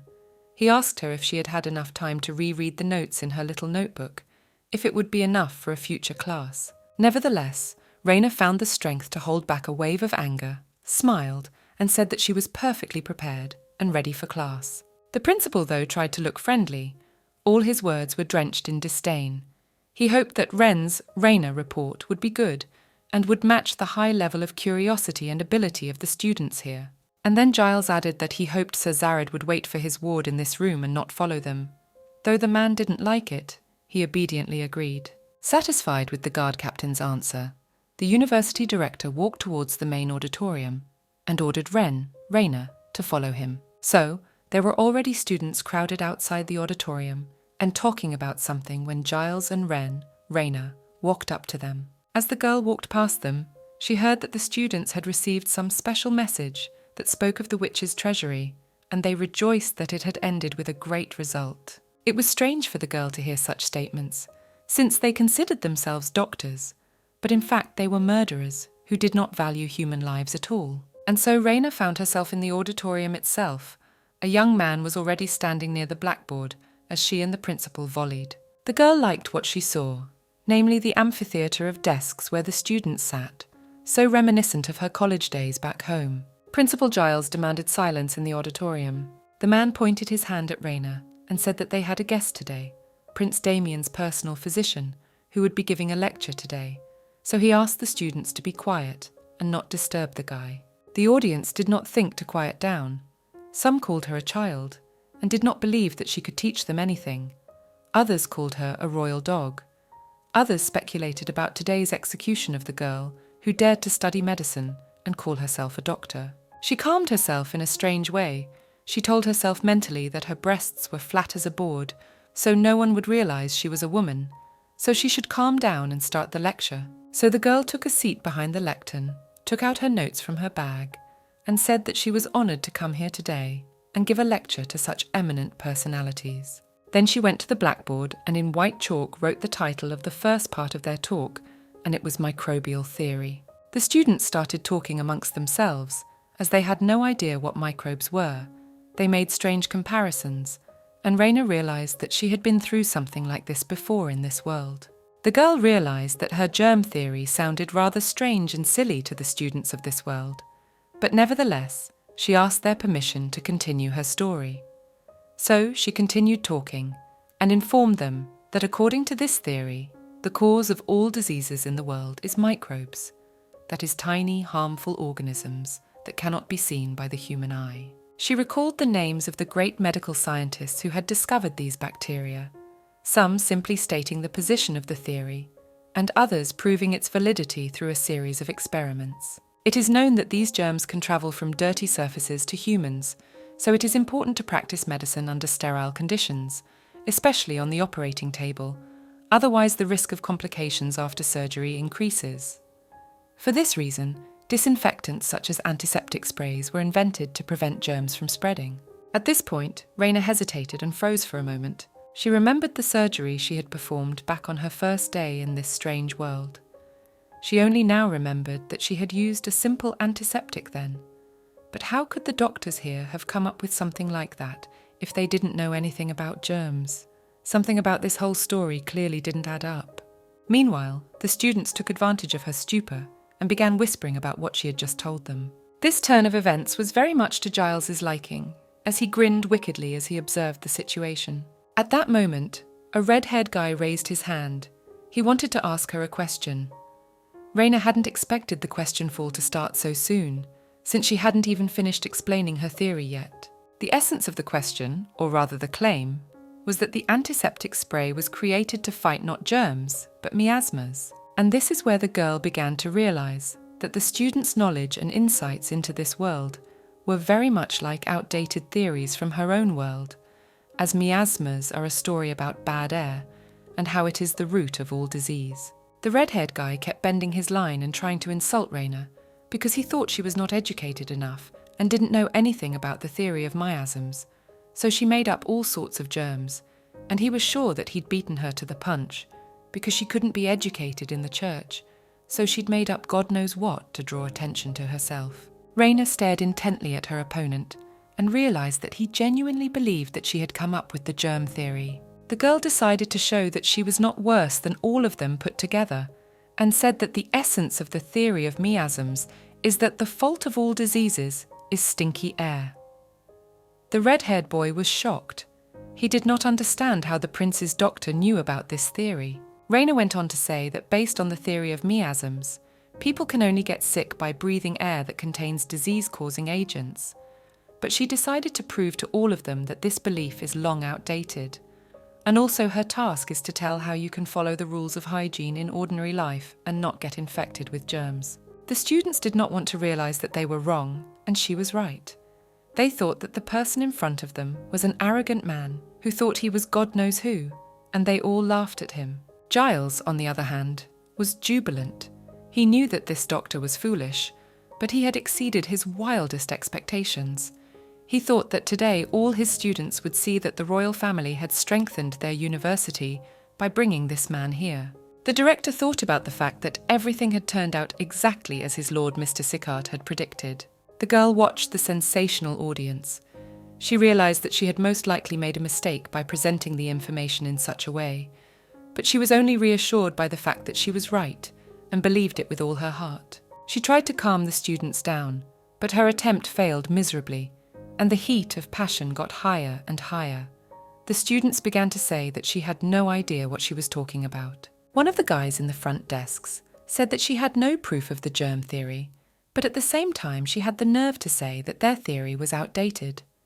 They thought what she said was funny. And then, from the last rows came the voice of a man who was hiding himself under a hood. He asked everyone present if they had forgotten about respect. This person wondered if medical students always behave in such a boorish manner in front of their own mentors. The university director also jumped up from his seat and started to find out who was in front of him, as he had a strong feeling that he didn't know this person, and there was no one in the university who would defend a person of the royal family. At that moment, the man took off his hood and revealed his face to the world. It was His Majesty himself, strangely enough. Raina looked at her saviour and didn't understand what he was doing here. Giles was also wondering how the prince had ended up in his university's auditorium. The students began to realise that they had made too many mistakes now by saying unflattering things about the royal family out loud. The principal, however, as much as he hated to do so, began to persuade the prince that his students were good guys who were too inquisitive, which was why the auditorium was so noisy, as they were all eager for new knowledge. The cunning old man approached Raina, stood beside him, and began to ask his students to show proper respect, as their temple of science is not often visited by members of the royal family. The students decided to agree. Giles was overwhelmed with the negative emotions of anger and rage as his brilliant plan failed miserably. But then another man raised his hand and stood up. It was the father of the boy Raina had recently saved.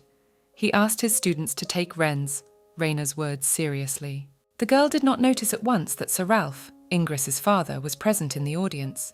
She was very grateful to him for what he had just said. The man looked at the girl with gratitude and said that it was this man standing near the pulpit who had just recently saved the life of his son who was dying, so they all had something to learn from him. The university director was already mad with anger because Ralph hadn't told him anything about Ren before, and the man himself said that Raina, had taught him a special technique called an appendectomy. The students suddenly realised that the subject of this procedure was very recent in their writings. As it turned out, Sir Ralph had described it, and now it was being taught in surgery lectures, and Ralph had taught it. Raina. At this point, the university students began to realise that a very special person was standing in front of them. And then Ralph looked at Raina again, and said that she didn't happen to need materials for the demonstration. The girl realised that if she had the right materials, she could dispel the doubts of the students. She hoped that the microscope had already been invented in this world. So she decided to take a chance and asked Sir Ralph to bring her a microscope and some water from the fountain. The man agreed, but he wondered what Raina, was going to do with the water from the fountain. No one understood what Ren was going to do with the dirty water from the fountain. The students realized that they were only using the microscope to look at the leaves of the plants and the dissections. Damien, on the other hand, was going straight to Raina. He walked confidently between the rows of the audience and went straight down to his personal physician. Giles stepped aside to avoid being handled. It was a silent scene that was like a silent dialogue between two lovers. The prince understood that he was glad to be here, and Raina also understood that she was glad that the prince had come to her rescue. But the students started being too loud again, so Damien squinted at them, and everyone as one fell silent as they were frightened by his gaze. Just at that very moment, Sir Ralph returned to the auditorium, and he was carrying everything Raina had asked for, while apologizing for the wait. It was also a new experience for the girl, as she was used to completely different mechanisms. But this antique microscope was magical, and she was happy to have the chance to use it. Sir Ralph didn't know what to do now, and the girl told him to pour the water from the fountain onto the specimen spot and observe it through the microscope for a while. The man immediately accomplished the task assigned to him. At that moment, he saw something actively moving where the water was, giving the impression that there were living beings there. Raina explained that what Sir Ralph had seen were microorganisms that live in water. Some of them were useful, others harmful to the human body. Giles didn't believe it. He thought it was all a bluff, and Damien, like a little kid, wanted to look through the microscope too. The girl said that all who wanted to test the authenticity of the germ theory had to line up behind Sir Ralph and approach the microscope one by one. Then she added that the term microbe was a general term for all organisms that could not be seen with the naked eye. The students were curious, and many of them wanted to see the microbes too, because Sir Ralph said they moved, but the leaves did not move under the microscope. Meanwhile, just as an interesting movement began in the auditorium, Zared was pacing back and forth in the hallway, and he was blacker than a cloud at that. He was angry, as he had no idea what was going on with Raina right now in the main auditorium. The man was angry and gave himself his word that if a single hair fell from the girl's head, he would kill anyone on the spot without trial. In fact, there was already an exciting and peaceful atmosphere in the classroom, as, after looking through the microscope, the students became convinced that what their lecturer had said was true. The girl thanked all the students who came to the lecture, as the event was over and everyone was about to go about their business. Most of the students were happy and thought that the lecture was great, and they had never seen such organisms in their lives. The only thing that was hard to accept was the fact that these creatures were everywhere. Only the red-haired guy was very unhappy with what was happening. He looked after his fellow students and did not understand their cheerful chatter about the need to wash their hands often, and everyone would be happy. He couldn't believe that the miasma theory was bogus, but the guy with the blonde hair who came to see him asked if he didn't realize that the teachings of the church were bogus from the get-go. Another guy said not to be so categorical, as there are no perfect schools and teachings, so they should open their minds to something new and interesting. The red-haired guy already wanted to hit his interlocutor, the white-haired guy, who reminded his classmate that he had insulted Raina, at the beginning of the lecture. The guys started a light scuffle amongst themselves, but one of them came to the conclusion that microbes were cool and interesting. Meanwhile, in the auditorium, the prince and Raina had forgotten something in their joy. Namely, they had forgotten about Zared, who was going crazy with worry. So right now he was practically breaking down the doors of the auditorium. He was more concerned about Ren than anything else, so he didn't even notice that the prince was in the audience. The girl, meanwhile, smiled at him and told him she was fine, thanking him for his concern. It was only after hearing Raina's reply like that Zared noticed that Sir Ralph and His Highness were standing behind the girl's back. The prince smiled at his friend and said that yes, he had not gone anywhere, but was here in the auditorium with Sir Ralph. Zared felt a little out of place, so he scratched the back of his head, and the prince was already heading for the exit, saying that it had been a very long day, and it was time for them all to go home. The girl waved her hand to Sir Ralph, and said that she was very much obliged to him for his help in the audience, and Sir said that he too was very much interested to learn from her about the new germ theory. Meanwhile, Raina was worried that they were leaving without saying a word to the university director, as he immediately left the auditorium as soon as he looked through the microscope to see if he would consider their such behaviour as a personal insult. The prince was under the impression that Master Giles was waiting for them to leave the university, so there was no need to worry about that. It was very hard to disagree with that statement, so the girl calmed down a bit. But something happened that Raina didn't expect from her body. She became dizzy and started to lose consciousness, her eyes closing, her images becoming blurred and fuzzy. The girl didn't actually hear the men. She was lucky that Zared and Damien caught her and kept her from falling to the ground. Among other things, she began to shake and apologize to the men as she did not understand the reason for her indisposition. But the drama of the situation wasn't that she began to faint. It was that the two men were hugging her tightly around the shoulders, Zared intertwining their fingers.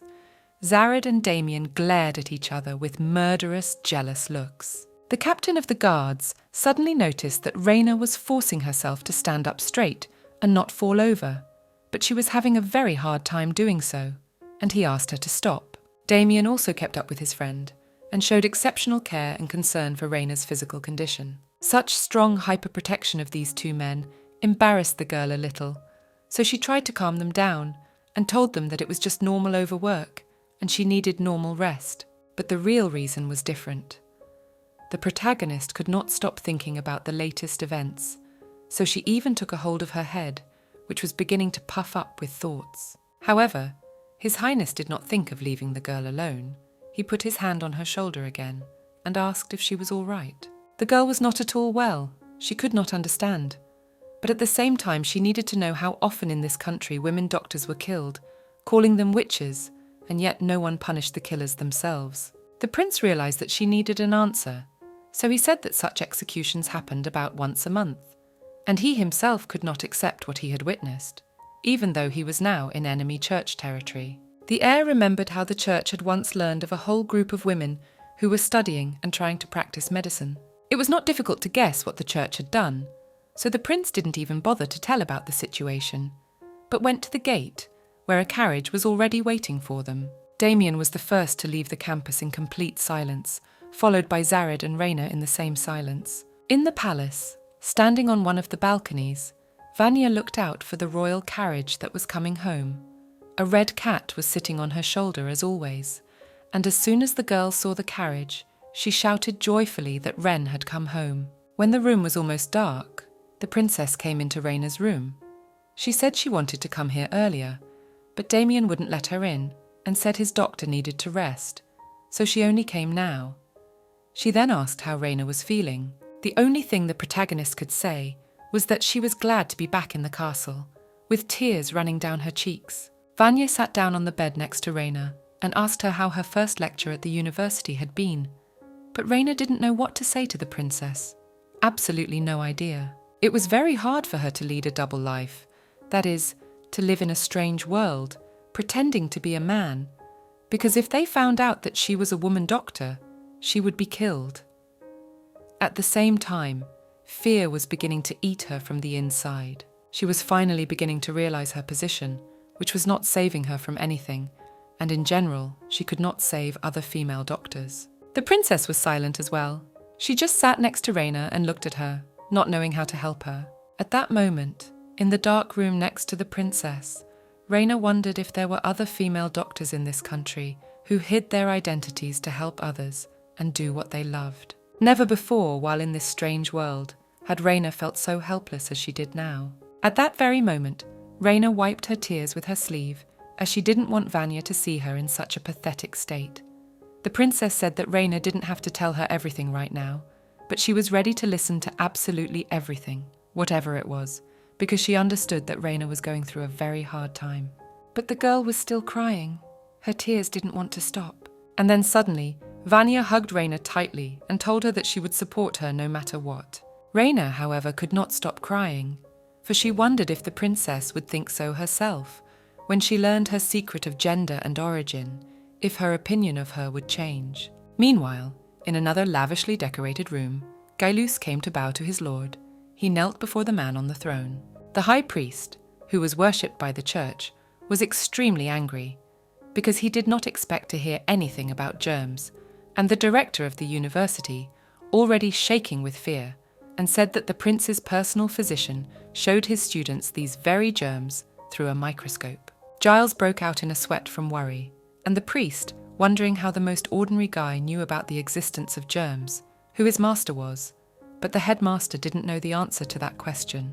The magister banished his servant to gather all the information he could about Raina.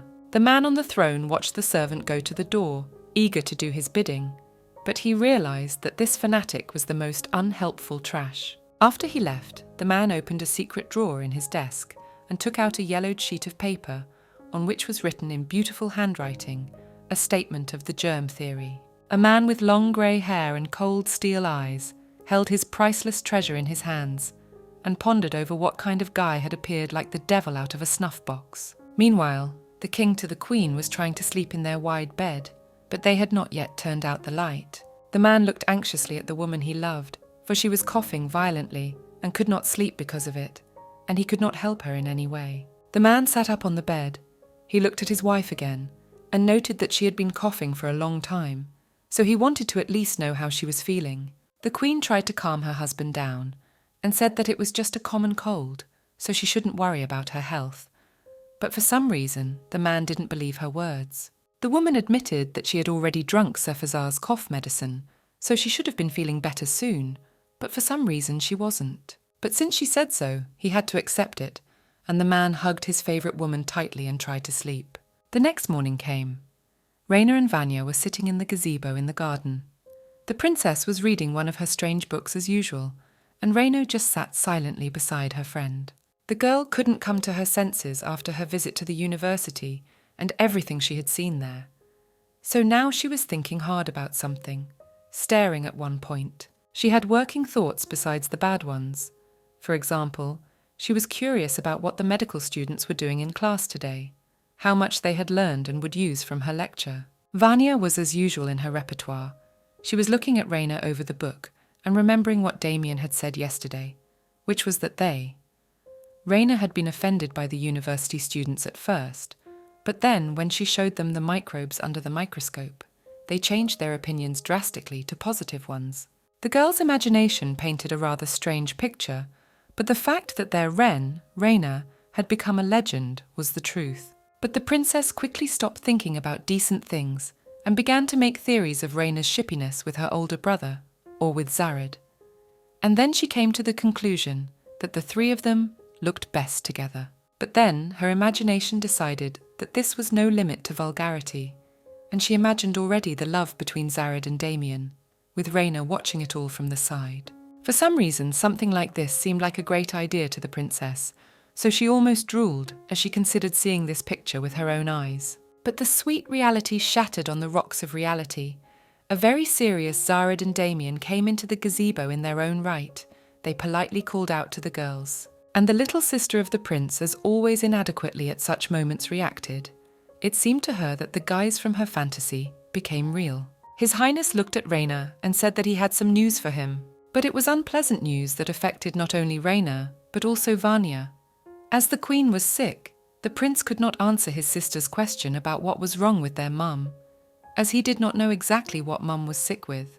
Damien stopped by to see his father, and he told his son that the queen had been coughing badly for days on end and thought she had a common cold.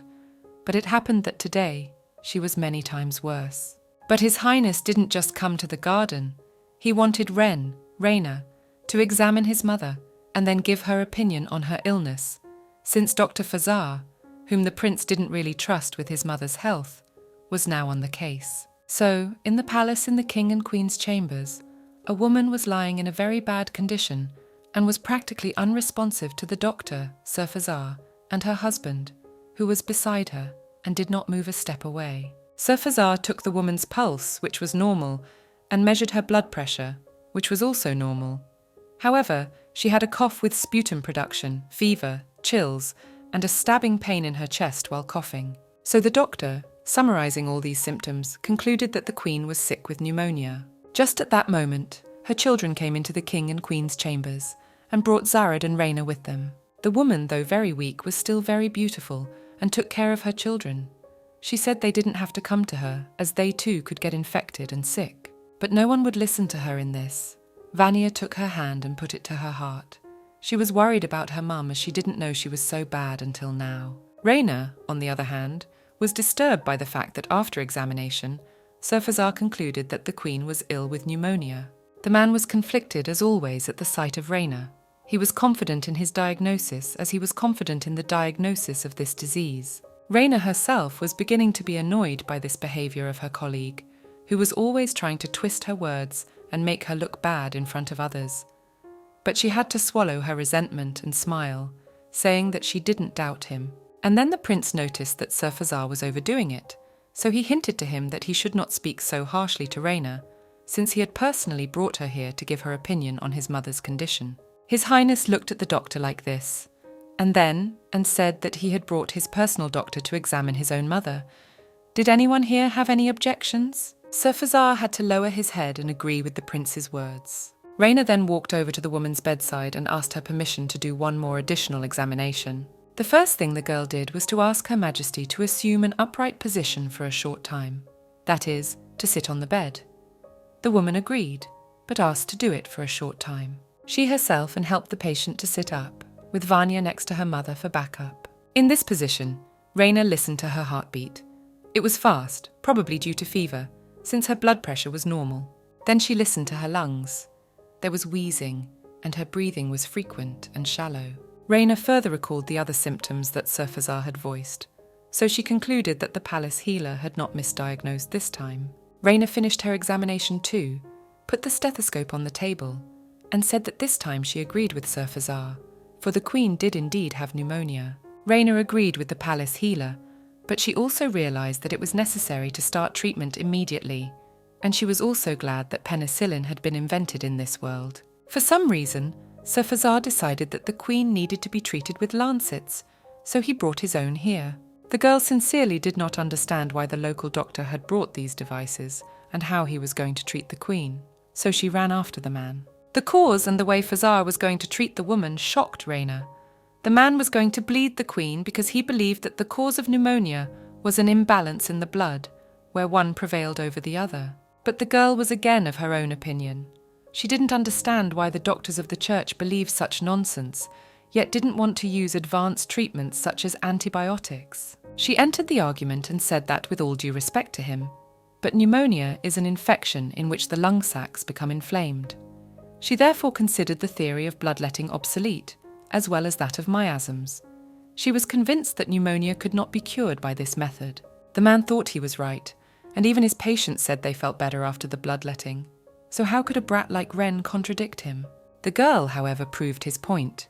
He argued that letting blood is extremely dangerous, as you can overdo it and lead to complications, a drop in blood pressure and anemia. At that moment, as Fazar yelled in rage at Raina, and she fell into a sort of stupor, the doors of the chambers opened, and out came the prince, who inquired as to what was going on here. Raina looked into the prince's eyes and said that bloodletting would not help his mother or cure her pneumonia. Surfazar also bent his line. He said that one could not trust Raina, who had not yet seen life, and he, Fazar, had cured the prince's own pneumonia when he was a child by this very procedure. Raina had no idea how to change the prince's mind, and the man himself thought about bloodletting being used as medicine for years on end. The prince warned Surfazar that if his mother's condition did not improve after his treatment, he would replace him. The man, however, was pleased with himself and went to get his tools for the procedure. Raina stood beside the prince and realised that she had no right to blame him for such a decision, for she could not even think that Damien would drop all his convictions and support her. But at that very moment, a sharp spasmodic pain shot through Damien's body and he clutched his stomach. This meant only one thing, that the symptoms of his illness had returned and he was now in pain. But to make sure, the girl asked him how he was feeling. But the man was too stubborn and proud, so he said he was fine. His Highness left Raina alone in the corridor, with her speculations alone. He was sure that he was doing the right thing, as his more was nothing. But his mother's illness was another matter, so she needed as much attention as possible. The prince made his way to the chair and tried to sit in it, but Raina was not far behind and had already run up to him and was standing next to him, watching. He decided to take a break before going back to his mother, and he wanted to follow Surfazar's actions. The girl didn't believe the prince. She could see that he was not well, but he denied it. Damien was glad that the pain had subsided as soon as he sat down in the chair. Raina assumed that the stress of his mother's illness had exacerbated his own symptoms of the disease. She could see that the man was getting a little better, but it made her realize that it was time to give him an official diagnosis as well. And His Highness was worried that he had entrusted his mother's treatment to Sir Fazar rather than his personal physician, who all the time they had known each other had always been very capable. He was afraid that something might happen to his mom, just as Raina had said. For the first time in his life, Damien didn't know what the right thing for him to do in this situation was. At that moment, Raina put her hand on his shoulder and asked him to breathe deeply, while he couldn't take his gaze away from her. The prince realized that his personal physician had been around the whole time, so he understood that Raina had most likely seen him lose his temper, and that realization made him very uncomfortable. So the prince lowered his head and turned away, while Raina continued to hold his shoulder, realizing that his shoulders were broad. Raina abruptly let go of him, as she realized she had been thinking all sorts of obscenities in such a horrible and difficult situation. She was shocked at such a lapse of judgment. Still, she decided to talk to him, and told him that she understood his worries. It wasn't any easier for Raina herself, as she was very worried about Damien's illness, and he in turn was worried about his mother, and she as a doctor was worried about the Queen. So she realized that this was not the time or place to ask him how he was feeling, as well as worrying about the bloodletting. It would be done anyway. So, she said, the only thing they could do was monitor his mum's health after Dr. Fazar performed the bloodletting.